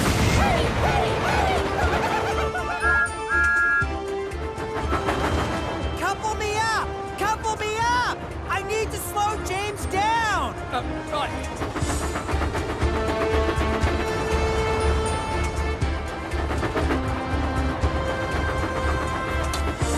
Oh no! Try again! Try again! Right. We mustn't give up! We have to try! Faster! Faster!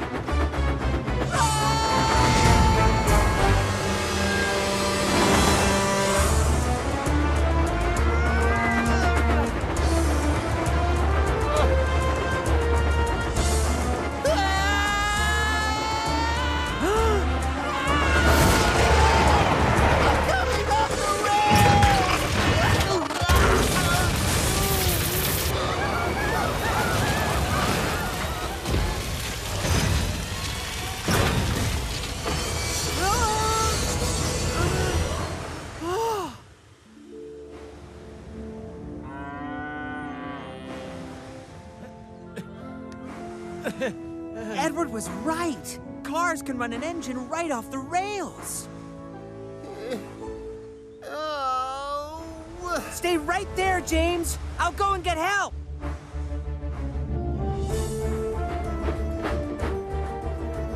Was that Thomas? Wake up! Wake up! Emergency! Judy, Jerome, Emergency! James is off the line. His brakes were on fire. Right, we're ready. Crew up! Let's go. Thomas, what do you think you're... Sorry, sir, but this is an emergency.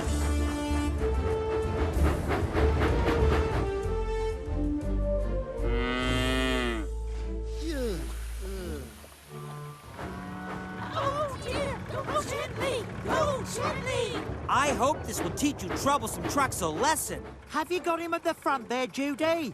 Yes, Jerome, ready to lift. Me too. Let's go!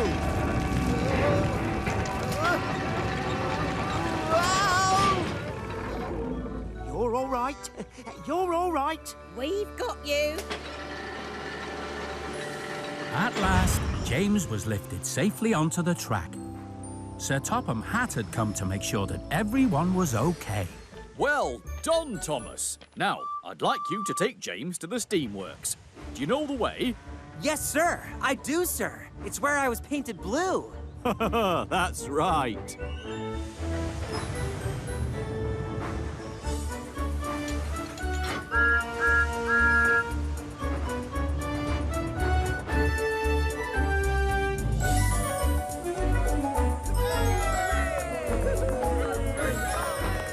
That night, the other engines were very happy to see Thomas indeed. Well done, Thomas. Today you really were the best engine. Even Gordon seemed impressed. What you did was terrific. Really useful, that's what I'd say. James shall have new brakes, a bit of repair here and there, and a new coat of paint. And you, Thomas, due to your unselfish bravery and heroism, you have shown yourself worthy of having your own branch line. My own branch line? Congratulations, Thomas. But who will fetch our coaches for us, sir? Tender engines are not meant to shunt. I don't know, Gordon. Perhaps you'll have to fetch your own until I can get another small engine like Thomas. But...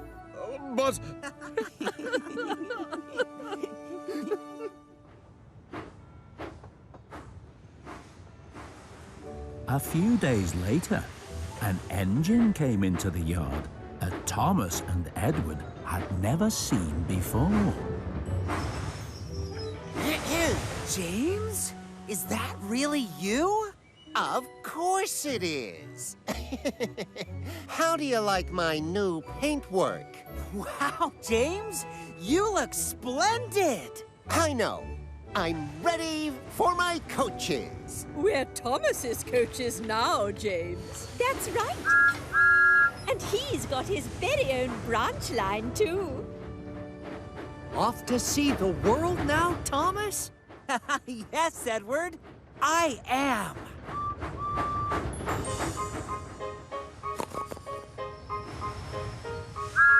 Oh! Wake up, lazy bones! Really useful engine coming through! Oh, the indignity. He's a really useful engine, you know. So Topham had, well, he told him so. Now he's got a branch line to call his very own. He's the really useful engine we adore. He's the one. He's the one. He's the really useful engine that we adore. He's the one. He's the number one.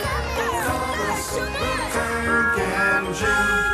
Oh, you must be the new number one. I'm Thomas. Well, look after the branch line, Thomas, and wear that number with pride. Don't worry, Mr. Coffee Pot. I will. You can count on me. But I'm not Mr. Coffee Pot. My name is Glenn. He's a really useful engine, you know. So Topham had, well, he told him so. Now he's got a branch line to call his very own. He's the really useful engine we adore. He's the one.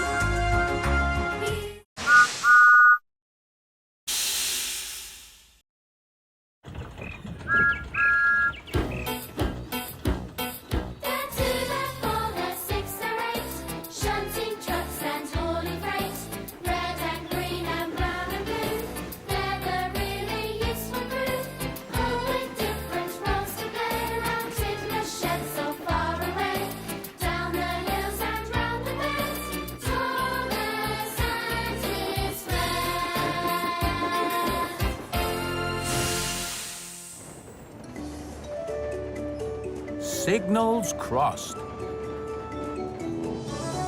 Toby is a little brown tram engine. He is the number 7 engine on Sir Topham Hatt's railway.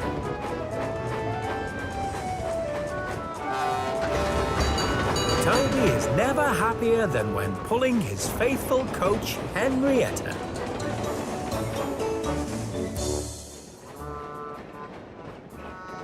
One day, as Toby was nearing Knapford Station, he started to look worried. Toby, if we don't speed it up, we'll be late. But if I go too fast, we'll miss the view. Oh, look, a cow. And there's another one, and another. But we've got to get to Knapford Station to pick up more workers for the quarry. I know why you're going so slow.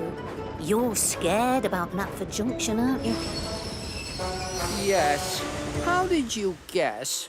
Every engine on Sodor knows that you don't like Knapford Junction. It's just so busy and bustly and big. I can never remember which signal is mine. I'm only a little steam tram. But you're not just any steam tram. You're the number 7 brown tram engine. There's nothing you can't do. You're right, Henrietta. I'm not afraid of silly old Knapford Junction.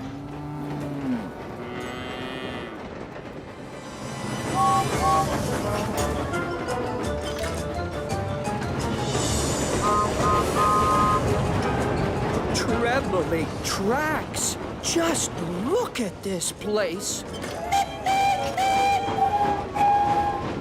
Don't worry, Toby. Just wait for your signal, then you can cross safely to the station. You make it sound so easy. Now, which one is mine?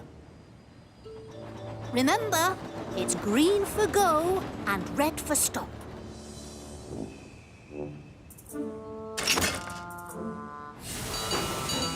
Look out, you silly little tram! Whoa! And learn your signals! Sorry, Gordon. Don't worry, Toby. Try again. You can do it.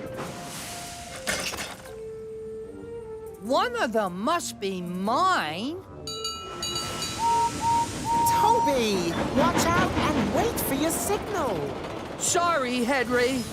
These signals are so confusing.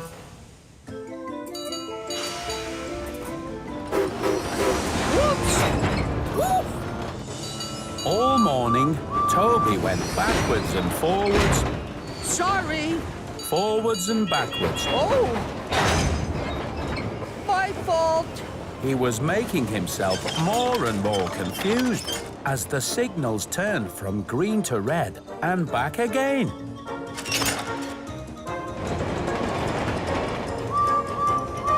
Oh, my! Oh, Toby, do get a move on. My buffers are aching. Hold on, Henrietta. I'm going in.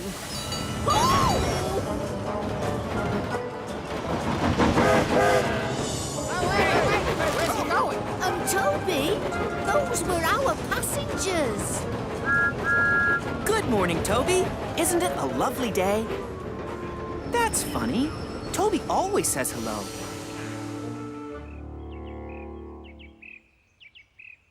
Toby, are we hiding? What? No. Just, resting. Found you! Playing hide and seek, are you? Well, I'm not hiding. I'm just, counting the bricks in this wall. Where did I get to? 98, 99... All right. Yes, I'm hiding. It's about Knapford Junction, isn't it? How did you know? Every engine on Sodor knows you don't like Knapford Junction. Oh, yes, it's true. All that noise and steam gets me in such a flurry. And then there are so many signals and all those tracks. I can never remember which is mine. Oh, it blows my boiler. Don't worry, Toby. It's simple. The only signal you need to watch is the one directly above your line. Everything else will take care of itself. Really? But I'm just a little steam tram, and Knapford Junction is so big. You're not just a little steam tram, Toby. You're the number 7 brown tram engine. There's nothing you can't do. I've already told him that.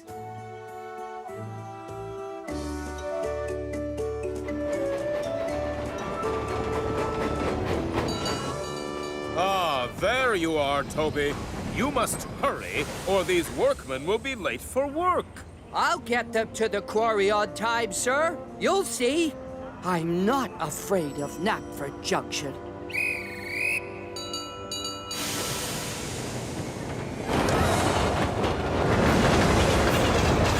Rumbling rails! Look at this place! It's busier than ever! Who am I kidding? I am afraid of Knapford Junction. Just remember what Thomas told you. It's the signal directly above your line. Directly above my line. Toby waited for his signal to go green, but it didn't. Hurry up! What's the holdup? Hurry up, Toby! You're making me late, too. Sorry, James, but my signal is still red. Get a move on! If Toby says the signal is red, then it's red. Every engine on Sodor knows Toby doesn't know his signals. It must be green by now. Hurry up! But Toby clamped his brakes on hard. Look out, you silly old tram, and learn your signals. I have learned them, and it's red. Then, to make matters worse, Sir Topham Hatt arrived. He didn't look happy at all. Oh dear, this won't do at all. Your signal must have gone green by now, Toby. No, sir, it hasn't. It's still red. We can't have engines not knowing their signals, Toby. You must be absolutely, positively right. The signal must be broken. Well done, Toby.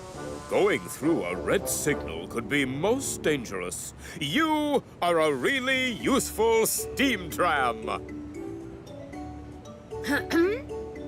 Sorry, Toby. Sorry, Henrietta, as well.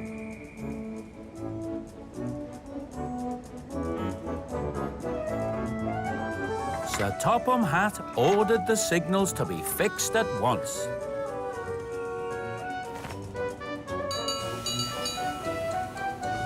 And from that day on, Toby was never again afraid of Knapford Junction.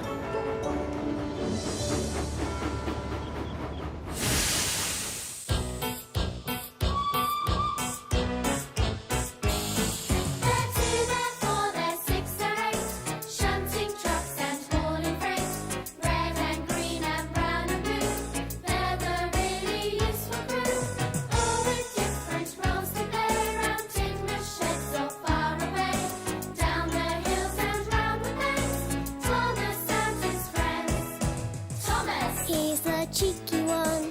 James is fame, but lots of fun. Percy pulls a mail on time. Gordon thunders down the line. Emily really knows her stuff. Henry toots and huffs and puffs. Edward wants to help and share. Toby, well, let's say he's square. They're 2, they're 4, they're 6, they're 8. Shunting trucks and hauling freight. Red and green and brown and blue. They're the really useful crew, all with different roles to play around in the shed so far away, down the hills and round the bends, Thomas and his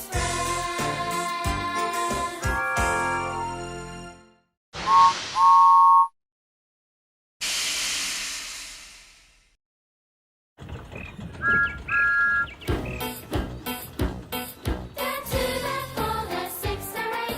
Shunting trucks and hauling freight. Red and green and brown and blue.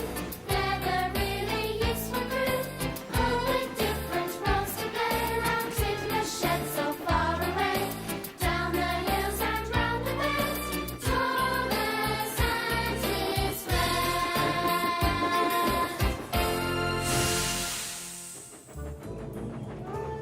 Old Reliable Edward. Edward is one of the older engines on the island of Sodor.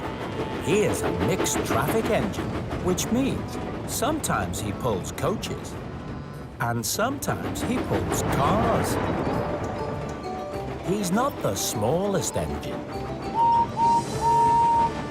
but he's not that big either. Some of the bigger engines like to tease Edward, especially Gordon. It's a shame you're such an old engine, Edward. You're not very reliable. What do you mean? You know, breaking down all the time. I haven't broken down in ages. Oh, really?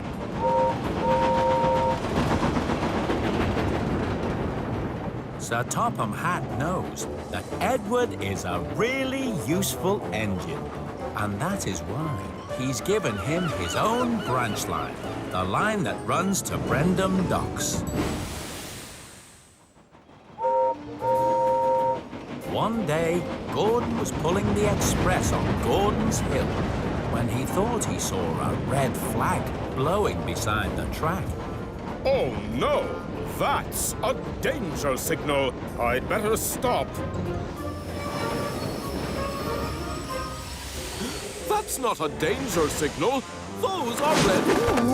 It was a pair of pants that had blown off a washing line. Then there was trouble. Gordon couldn't start up again on the steep hill with his long, heavy express coaches. Oh. Edward had just arrived at Wellsworth Station. when the station master stopped him. Gordon is stuck on his hill.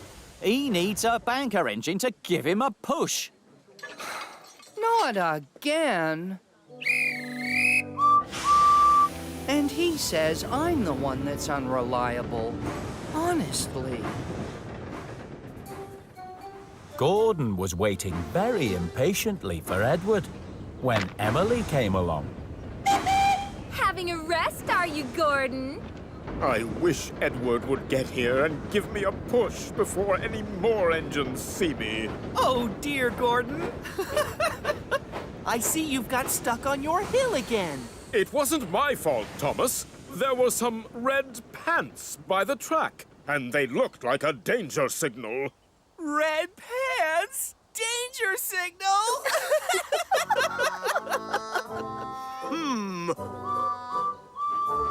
By the time Edward arrived, Gordon was rather cross. You took your time, Edward. You're so old and slow, I'm surprised Sir Topham Hatt keeps you on. You're not moving very quickly yourself, Gordon. Gordon was still fuming as Edward pushed him up the hill.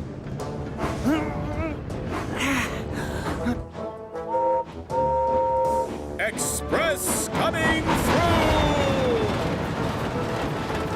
Aren't you even gonna say thank you? Why is Gordon so ungrateful? He doesn't even say thank you when I give him a push. He only says how old and unreliable I am. Maybe it's time we taught that big engine a lesson.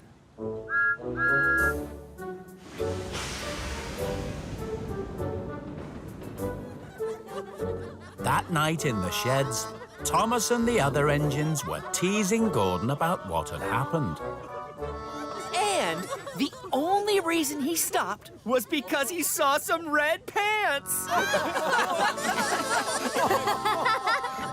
Gordon claims to be fast and reliable, but he still needed my help to get over the hill. I didn't really need your help, Edward. You just happened to be there, that's all. I'm very reliable and exceedingly fast. Is that so? I'd like to see you go faster than me. Go faster than you? Don't be silly, Thomas. That's too easy. Very well. You just try and follow me tomorrow morning. No problem at all. I'll even give you a 10-minute head start. The other engines thought Thomas was being very silly if he thought he could go faster than Gordon. The next morning, Thomas met Gordon at Knapford Station as agreed. Ready, Gordon? You'd better get going, Thomas. I did promise you a 10-minute head start, remember? I remember.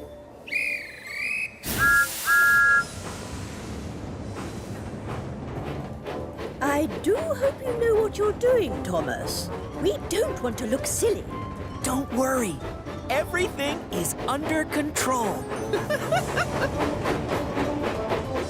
Thomas was out ahead on the main line, but he knew Gordon was going to catch up soon. Thomas, I can see Gordon behind us. He's going to pass us. We'll see about that.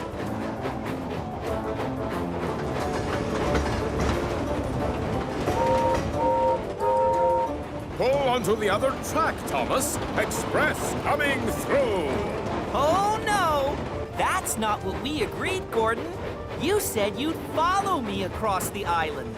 Follow you? But, oh, can't you go any faster? Thomas could go faster, but he didn't.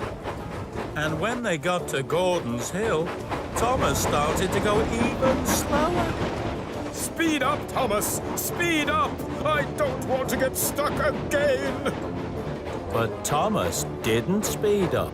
He went slower and slower until...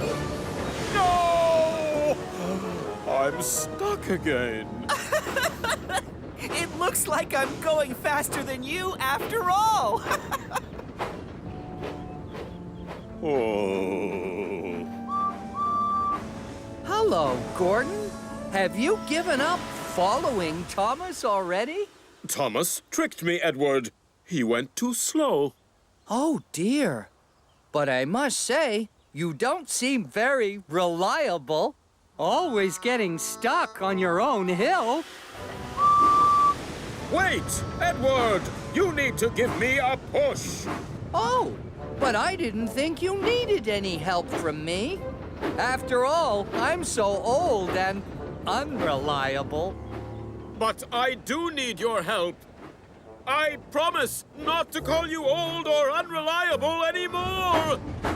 Please.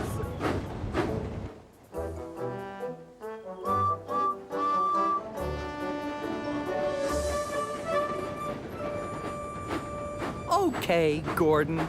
I think you've learned your lesson now. And what do you say?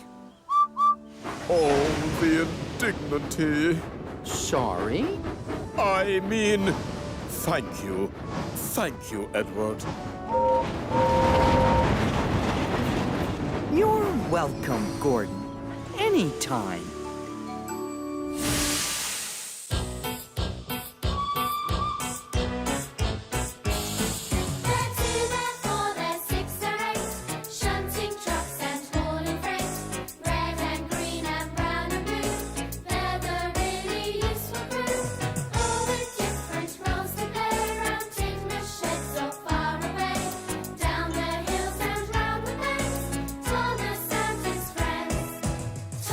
He's the cheeky one.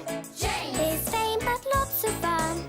Percy. Pulls a mail on time. Gordon. Thunders down the line. Emily. Really knows her stuff. Henry. Toots and huffs and puffs. Edward. Wants to help and share. Toby. Well, let's say he's square. They're two, they're four, they're six, they're eight. Shunting trucks and hauling freight. Red and green and brown and blue. They're the really useful crew. All with different roles to play. Around in the shed so far away. Down the hills and round the bends. Thomas and his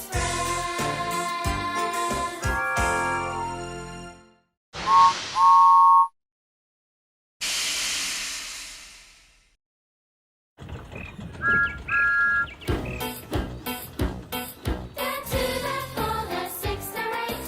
Shunting trucks and hauling freight. Red and green and brown and blue. They're the really useful crew. All with different roles to play. Around in the shed so far away. Down the hills and round the bends. Thomas and his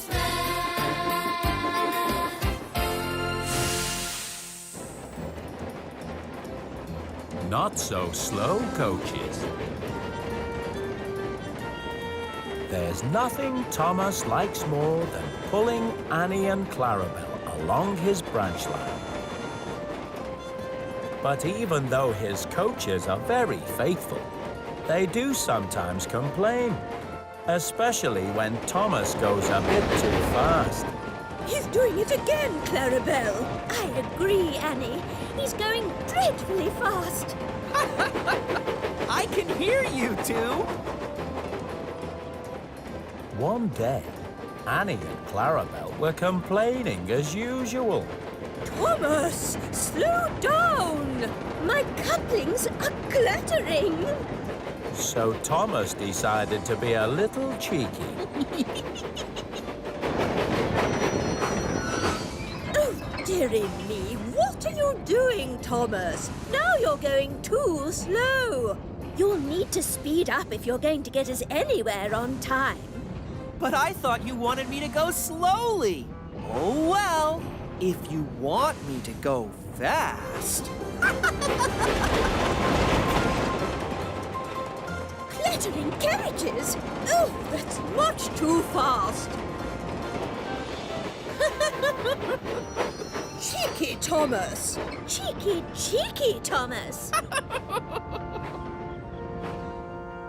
By the time Thomas arrived at Dryore Station, he was running rather late.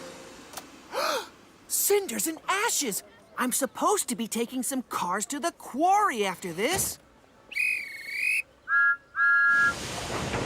Ooh!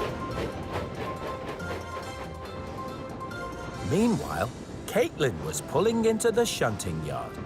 Caitlyn was a very fast engine indeed.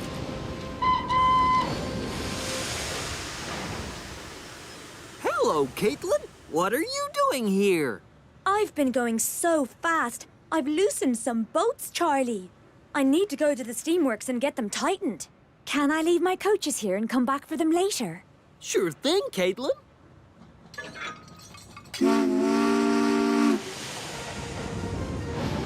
As Caitlyn pulled away, Thomas arrived at the shunting yard. Sorry, Annie and Clarabelle. I'll have to leave you here for a while. I'm late for the quarry. Well, if you hadn't been messing around, Thomas, this wouldn't have happened. Yes, too much going too fast, then too much going too slow.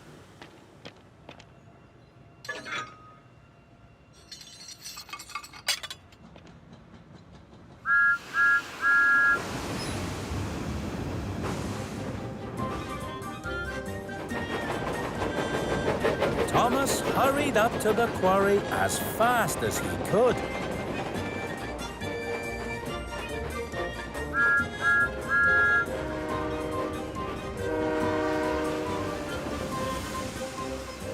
Thanks, Thomas. Empty cars and just in time. You're welcome, Mavis.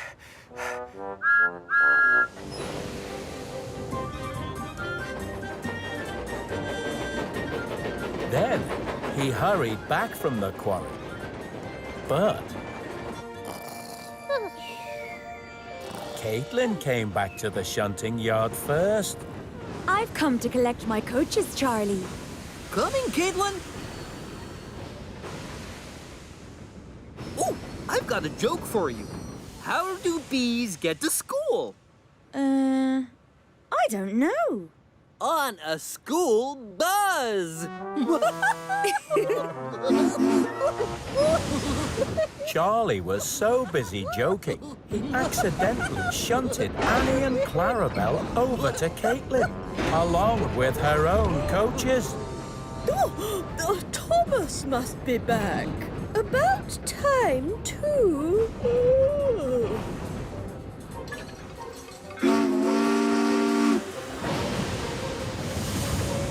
Now, don't go too fast, Thomas.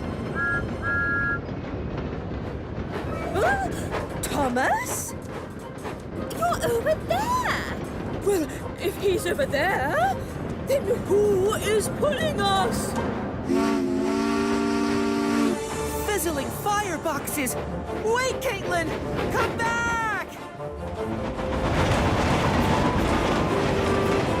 This is the fastest we've ever been!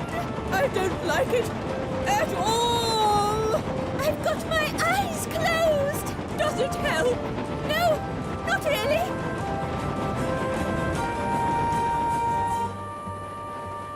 At last, Caitlyn stopped at Wellsworth Station. Thank goodness for that! Hello, Connor. How about a race up to Ulfstead Castle? Oh dear, a race. Please say no. Please say no. Please say no. You're on, Caitlyn. No! Ready, steady, go!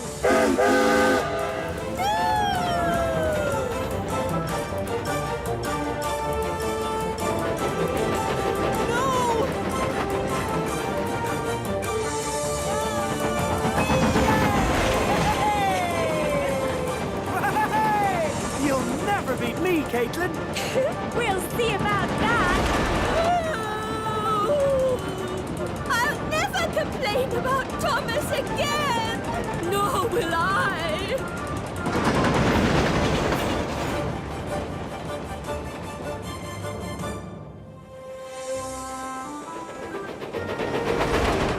If I ever get Annie and Clarabelle back, I'll never tease them again! Thomas puffed as fast as he could, but before he could get up to Ulfstead Castle... Caitlyn! Thomas! Annie! Clarabelle! Caitlyn was already on her way back, heading for the mainland. Oh, no! Thomas had to stop Caitlyn before she went over the Vickerstown Bridge to the mainland.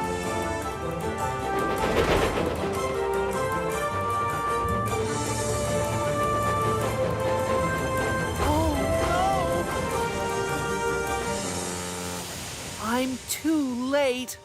I'll never be able to catch up with Caitlyn now.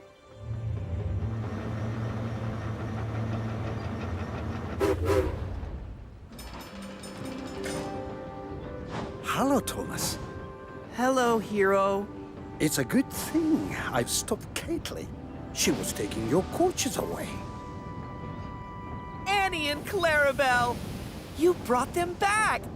Thank you! Yes! Thank you, hero.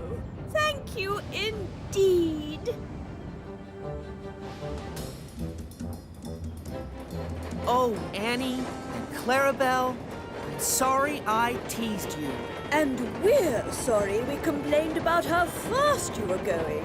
We'll never do it again. Thomas wanted to go even faster, but he was so happy to have Annie and Clarabelle back, he just smiled. Although you are going a bit fast now. Much too fast, if you ask me. You're so right, Clarabelle. Much too fast.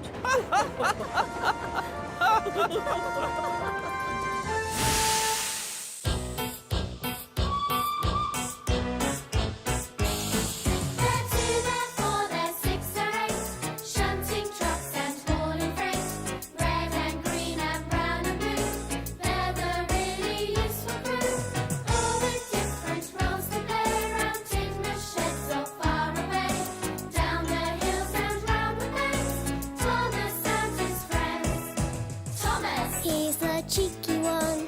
James. His fame, but lots of fun. Percy. Pulls a mail on time. Gordon. Thunders down the line. Emily. Really knows her stuff. Henry. Toots and huffs and puffs. Edward. Wants to help and share. Toby. Well, let's say he's square. They're 2, they're 4, they're 6, they're 8. Shunting trucks and hauling freight. Red and green and brown and blue.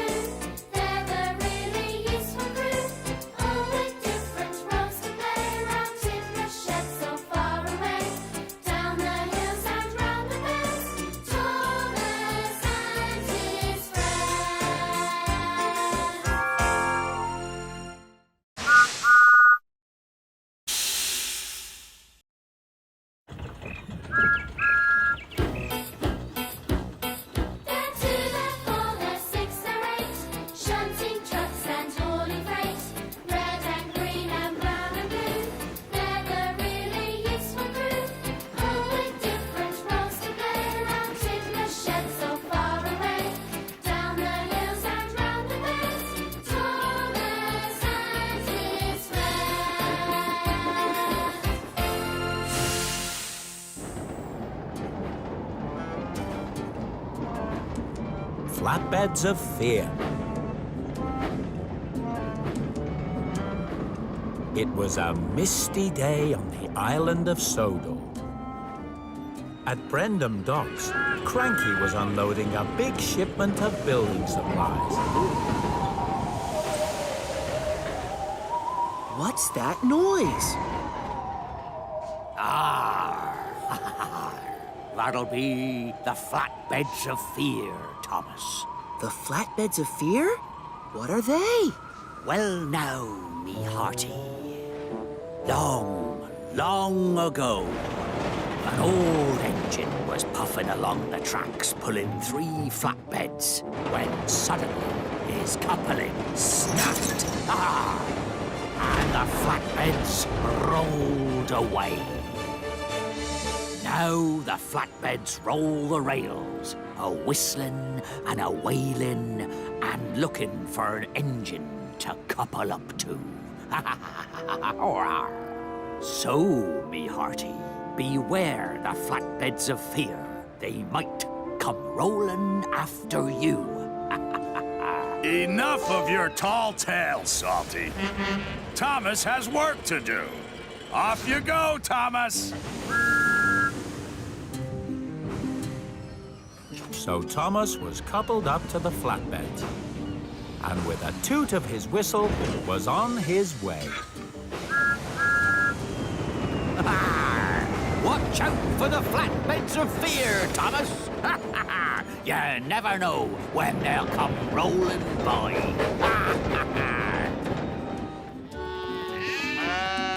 Thomas clattered through the mist with the pipes on his flatbeds, when suddenly he heard the noise again. What's that? Thomas looked around, but he couldn't see anything that could have made the mysterious sound. Emily and Henry were at the shunting yard when Thomas arrived. Hello, Thomas. I've just heard the flatbeds of fear. The flat who of what? The flatbeds of fear. Salty told me about them.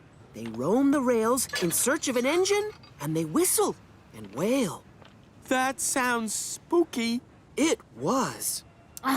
Don't be such a pair of scaredy engines. There must be a perfectly sensible explanation. I hope so. I really do.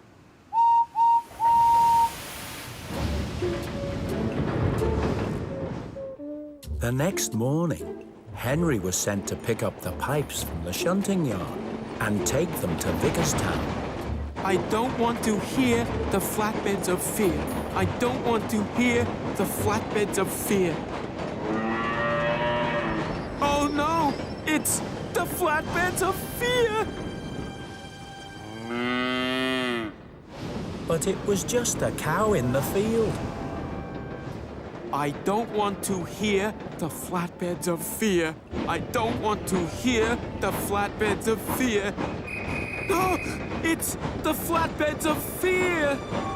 But it was just the station master blowing his whistle. Henry finally made it to the shunting yard and picked up the pipes. I don't want to hear the flatbeds of fear. I don't want to hear the flatbeds of fear. Then Henry heard some whistling and some wailing. Oh no! That's not a cow in a field. And it's not the god's whistle. It must be the flatbeds of fear. Henry was much too scared to keep on puffing. He slowed right down. So his driver took him onto a siding, thinking there was something wrong. Henry stopped, and he wouldn't budge. Emily had to be called to take the flatbeds to Vickerstown. You are being very silly, Henry. There really are no such thing as the flatbeds of fear. But there are. I heard them. Nonsense. What did you actually hear? I heard a whistling and a wailing sound, just like Thomas said. Oh, well, I still think there must be a sensible explanation.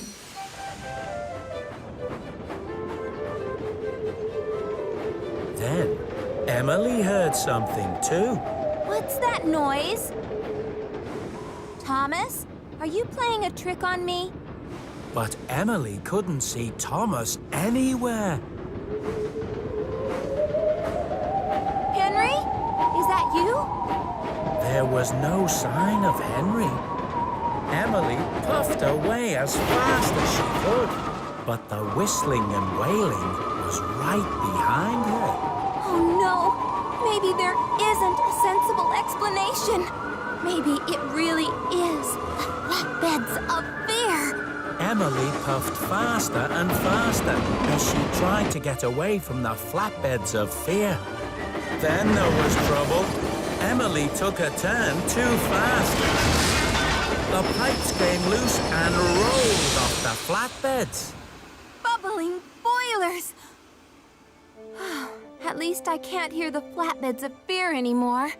They must have gone away after another engine.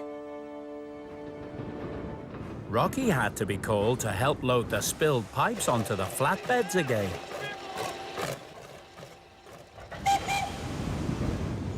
Meanwhile, Thomas was at the docks. Have you got some more pipes ready for me, Cranky? Keep your funnel on, Thomas. Nearly done. There's a bit of a breeze whipping up, me hearties. Oh no! It's the flatbeds of fear! There are no flatbeds of fear. That's just the wind whistling through the pipes. Really? You engines. Salty, you said the whistling and wailing was the flatbeds of fear. That I did. But it might just have been the wind. You were teasing us all along. Oh, that's the way it is with us dockside diesels. That night, Emily was late getting back to the sheds. Oh, Thomas, you were right. The flatbeds of fear are real.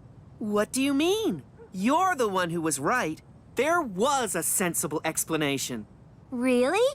But I heard the sound, and it kept following me, and... What explanation? It was one of Salty's tall tales. That noise was just the wind blowing through the pipes. Wind? Blowing through the pipes? Oh, I see. I knew it had to be something, and I wasn't really scared. But everyone knew that Emily really had been frightened. And after that, nobody ever spoke about the flatbeds of fear again. Except maybe Salty. And to this day, the flatbeds of fear roll the Sodor rails looking for an engine to couple up to. Oh, Salty, honestly.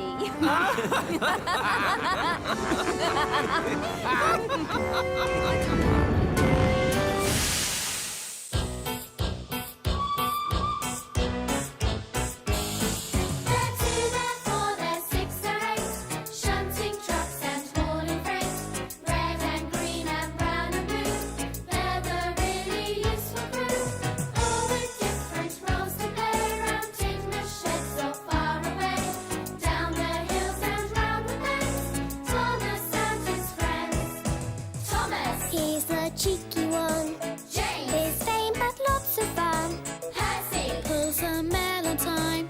Gordon. Thunders down the line. Emily. Really knows her stuff. Henry. Toots and huffs and puffs. Edward. Wants to help and share. Toby. Well, let's say he's square. They're two, they're four, they're six, they're eight. Shunting trucks and hauling freight. Red and green and brown and blue. They're the really useful crew. All with different roles to play around in the sheds so far away. Down the hills and round the bends. Thomas and his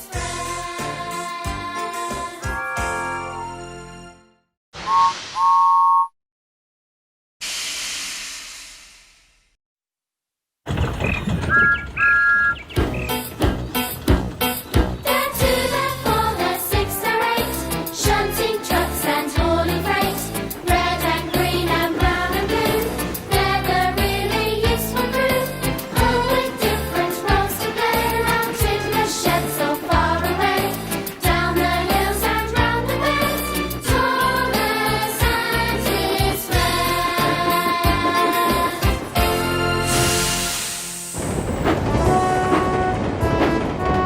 Duck in the water.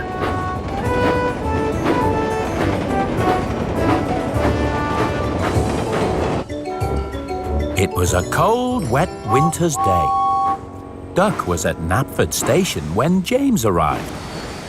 Of all the jobs he is given, James likes pulling coaches best of all. It's a shame you've been stuck with a goods train, Duck, but I suppose somebody has to pull cars. Oh, I thought you sometimes pulled cars too. That may be, but splendid-looking engines, such as myself, should always pull passengers. After all, the passengers prefer it.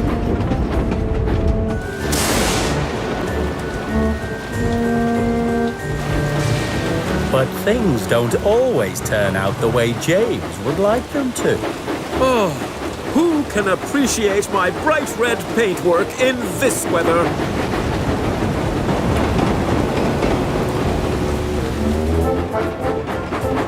There had been a lot of rain on the island of Sodor, and the rivers were high.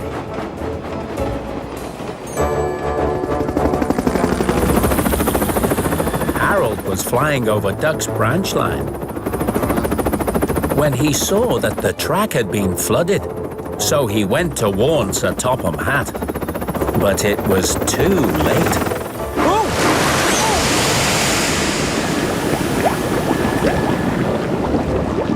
Oh! James was just settling down to have a rest when he saw Sir Topham Hatt coming across the yard. Uh-oh. I hope he's not looking to give me another job. Ah, James, you have no job at the moment. Duck is stuck in the floodwater and needs to be lifted out. But I'm waiting for my next passenger train, sir. Well, you'd better get going then. The quicker you rescue Duck, the sooner you'll be back. But, sir, if Duck fell in the water, whose fault is that? It's nobody's fault, James. It was an accident. But I need an engine to take Rocky and help him out. Huh! I thought ducks liked being in the water. James! James didn't think fetching Rocky was a very suitable job for a splendid engine such as himself.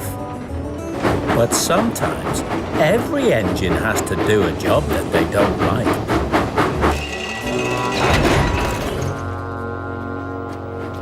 That ought to do it. Come on, Rocky. We have to rescue Duck. Oh, okay, James. But you'll have to wait while I have my crane arm secured. Nonsense. Duck is stuck in the water, and the sooner we get him out, the sooner I can get back to doing something more suitable. And James pulled away before Rocky's crane arm had been secured.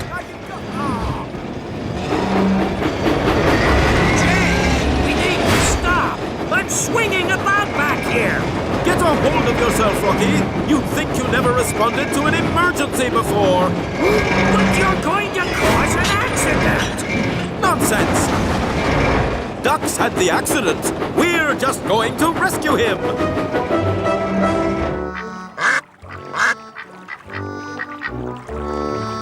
Whoa!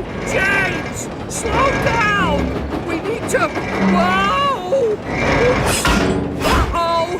Rocky's crane arm kept swinging about, but James wouldn't stop. Whoa! That was close! Then, as they approached the flooded track, James saw a signal that warned him to slow down.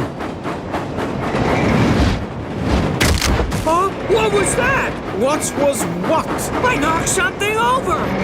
I'm sure it couldn't have been anything important. But a signal is very important indeed.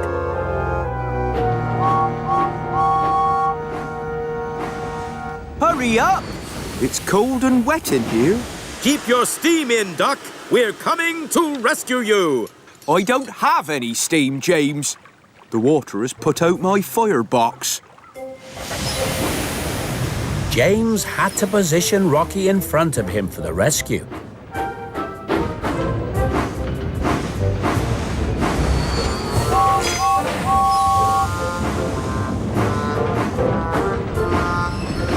There you go. Help has arrived. And that's me. I'll be glad to have my wheels on dry track again, I can tell you. Honestly, I thought ducks liked being in the water. James thought this was very funny, even though he knew Duck wasn't really a duck. Duck isn't even my real name. My real name is Montague. Meanwhile, Oliver was coming along Duck's branch line too, but he didn't see any signal warning him to stop or slow down.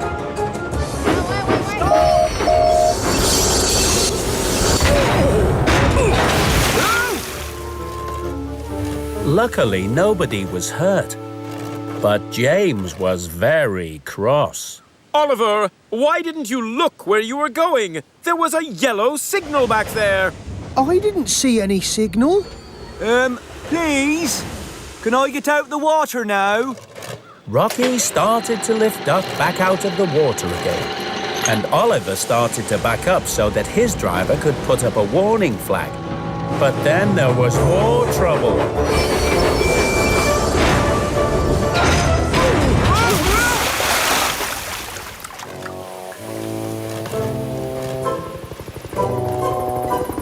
By this time, Harold had seen what was going on, and he flew back to fetch Sir Topham Hatt. At last, Rocky managed to lift Duck out of the water. Thank you, Rocky. You're welcome, Duck.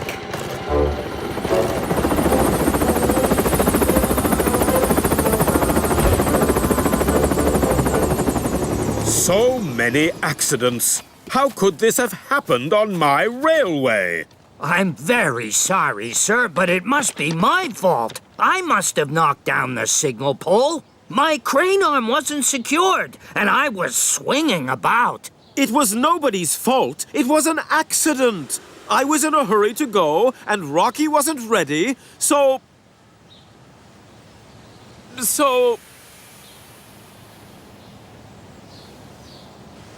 Oh, actually, sir, I suppose it was my fault. I didn't give Rocky time to secure his crane arm properly. That's why he was swinging about. I can't say that I am very happy about this, James, but I am proud of you for admitting what you have done. Perhaps it would be best if you made amends by pulling Duck's cars while his firebox dries out. Yes, sir, I'd be happy to. Pulling cars may not be his favorite job, and James knows that he can't always do the jobs he likes best.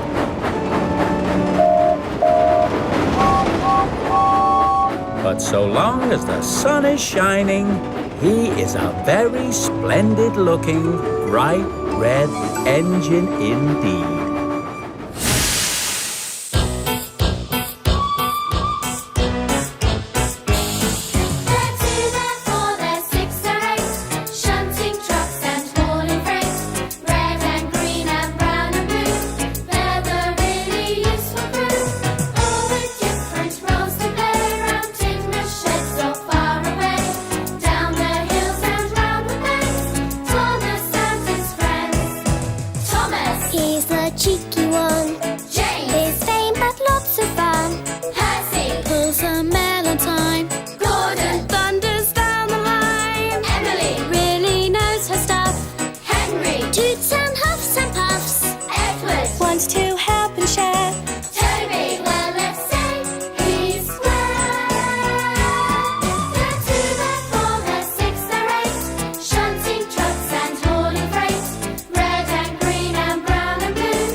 Duck and the Slip Coaches. It was high summer and the busiest time of year on the island of Sodor. Holidaymakers from the mainland flocked to the beaches and other attractions.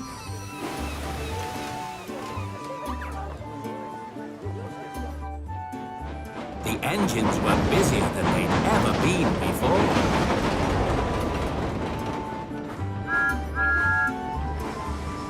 Bust my buffers, what a day!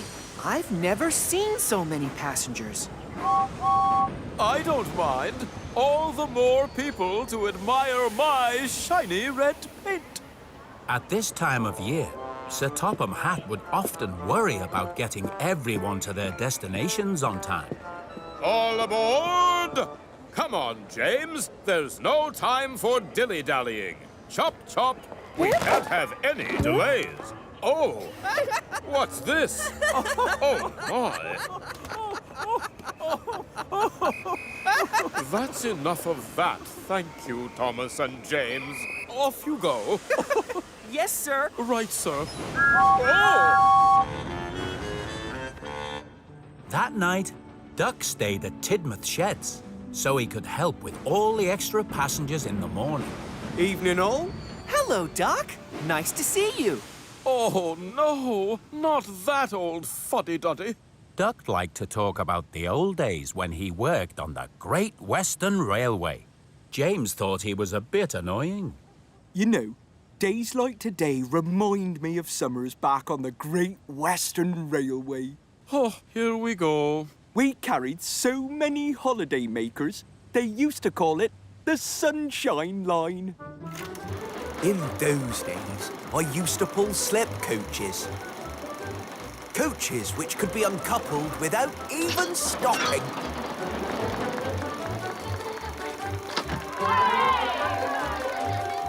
That way, we always ran on time and there were never any delays.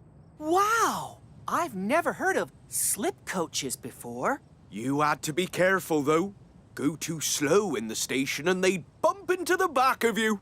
It took a lot of skill and expert timing. Sounds easy to me. Silly old Great Western stories. There are two ways of doing things, James. The wrong way or the Great Western way.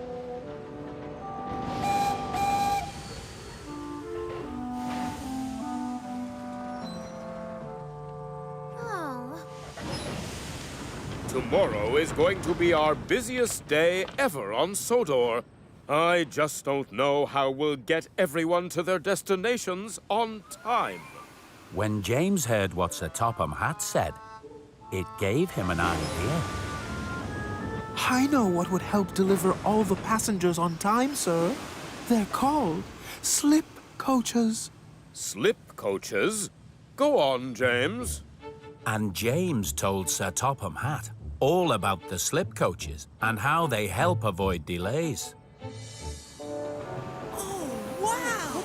Most impressive. Amazing! That's wonderful. My old slip coaches! I don't believe it! Cooey! Hello? Settle down, please, engines. Now, to avoid confusion and delay on this very busy day, I have brought some special slip coaches across from the mainland. But it wasn't my idea. It was James's. What? That's right, sir. Thanks to me, there will be no delays on Sodor today. Quite right, James. Off you go, all of you.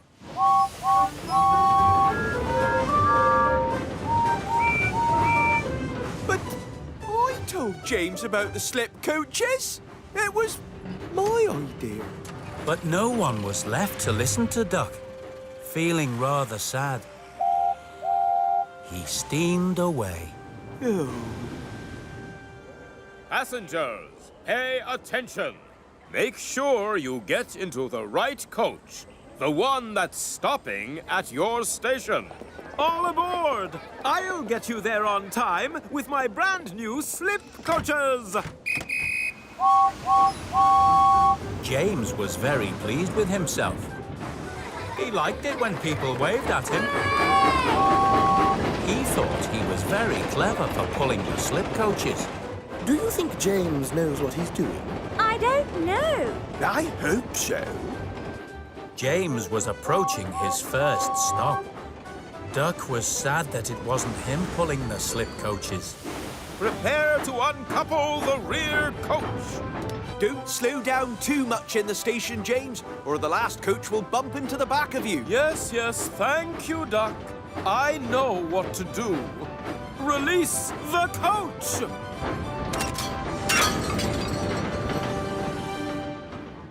But James liked everyone to see his shiny red paint, so he slowed down. Hello, everybody. Glad to be of service. The last coach couldn't stop and bumped into the back of the other slip coaches. Luckily, nobody was hurt. But after that, the slip coaches refused to move. We won't go with James. He doesn't know how to use slip coaches. No, not at all. That was when Sir Topham Hatt arrived and found the passengers all complaining and saying what a bad railway it was.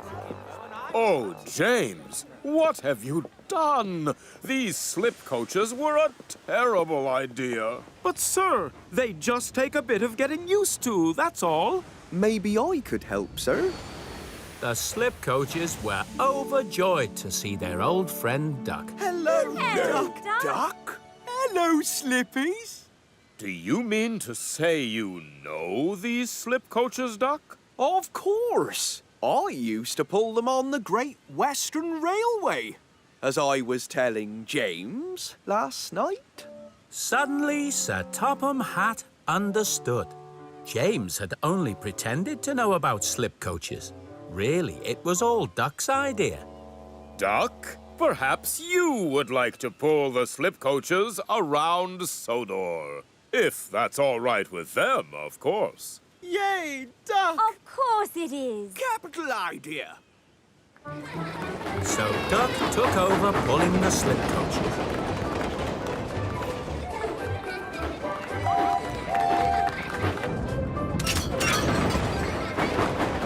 And even though it was the busiest day Sodor had ever seen, thanks to Duck and the slip coaches, everyone reached their destinations on time. And all the passengers agreed it was a very good railway indeed. Evening all. 3 cheers for Duck and the slip coaches. Hip, hip. Hooray! Hip, hip. Hooray! Hip, hip. Hooray! It just goes to show there really are only 2 ways of doing things. The wrong way or The Great Western Way!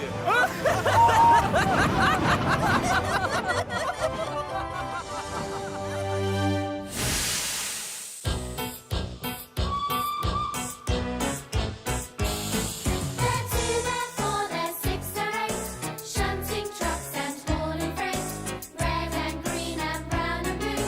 They're the really useful crew, all with different roles to play around in the shed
disappearing diesels.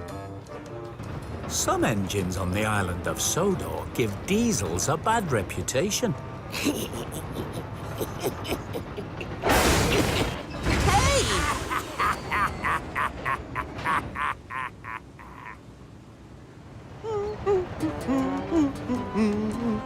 But Paxton is one of the kindest diesels you could ever meet. Good morning, Thomas. Good morning, Paxton. And because he is kind, Paxton has a lot of friends. Paxton is friends with the narrow gauge engines up at the Blue Mountain Quarry. Hello there, Paxton. Hello, Scarlowy. And with Salty and Porter at Brendam Docks. Even Cranky is friends with Paxton. Look, Cranky, I've got your favourite again, Heavy Stone. Oh, Paxton, you shouldn't have. But the engine Paxton has to try the hardest to be friends with is Diesel himself. Oh, Diesel! Hello!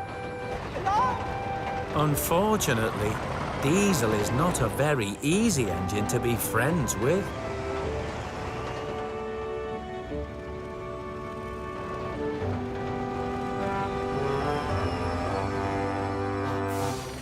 Quick! Paxton is coming. Let's all hide so he can't find us. It'll be very funny. Okay. I like funny jokes. Come on, Sydney. You need to hide too. Hello? Oh, you'll never guess what happened down at the dock. Hello? Oh, there's nobody here.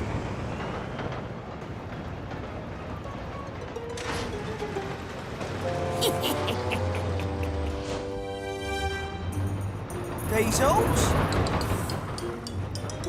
Where can they be? Anybody here? No.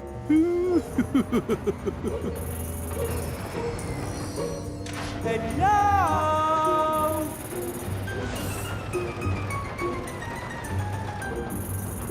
What's going on? Something terrible must have happened. All the diesels have disappeared. I have to find them.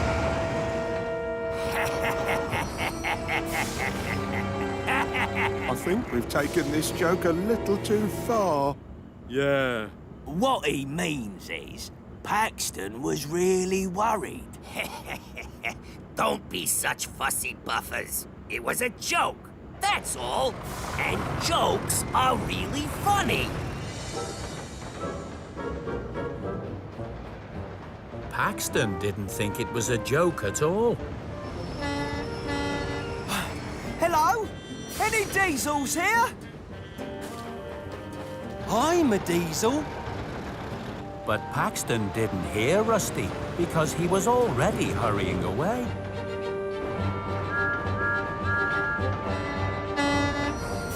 Have you seen any diesels, Thomas? I can see you. Not me. The other diesels. They've disappeared. Where's Salty? Is he missing too? Something is making all the diesels disappear. Don't talk nonsense, Paxton. Salty went by 5 minutes ago. Ha! Somebody mentioned my name. Oh, Salty! Thank goodness you're still here. Ah, you're burning fuel over nothing. The other diesels'll turn up soon enough. Oh, do you really think so, Salty? Oh, no doubt about it, matey. Ha ha! Cool your pistons and fill your tank again. After all the rushing around, Paxton's fuel was getting low. I bet my buffers, at the end of the day, the diesels will be back at the diesel works where they belong. And here's Diesel himself. Diesel? Where? Shh, Cranky. Who asked you to put your hook in? Diesel, wait! Come back!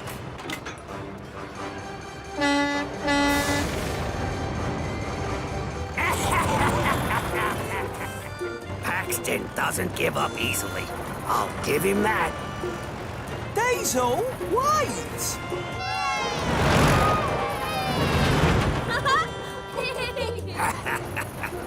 They don't call me Devious Diesel for nothing.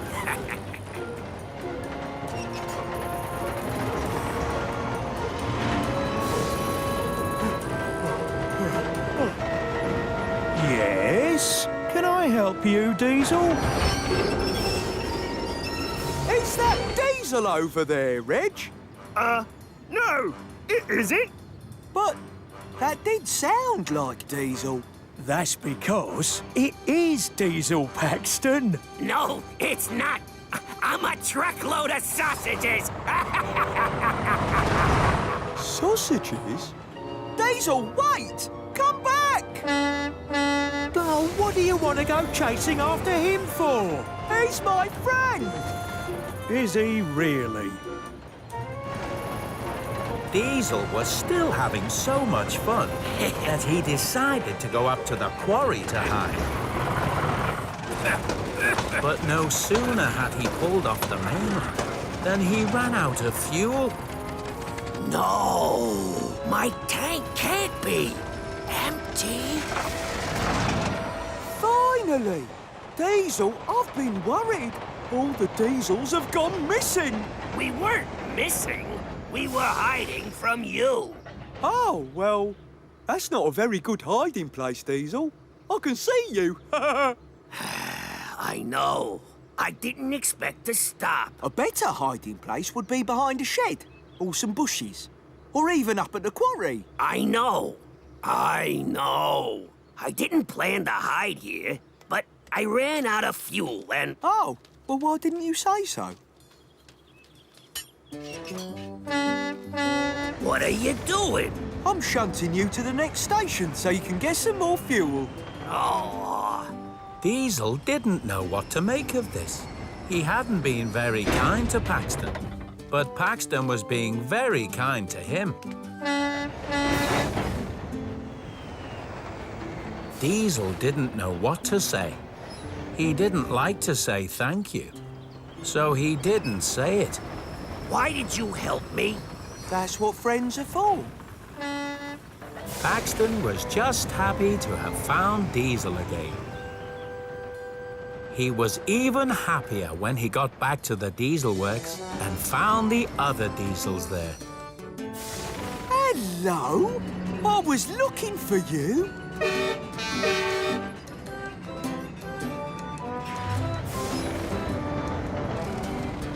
Diesel came back to the sheds and backed into the berth beside Paxton. He still didn't manage to say thank you, but he did manage a friendly smile. And that was enough to make Paxton smile too.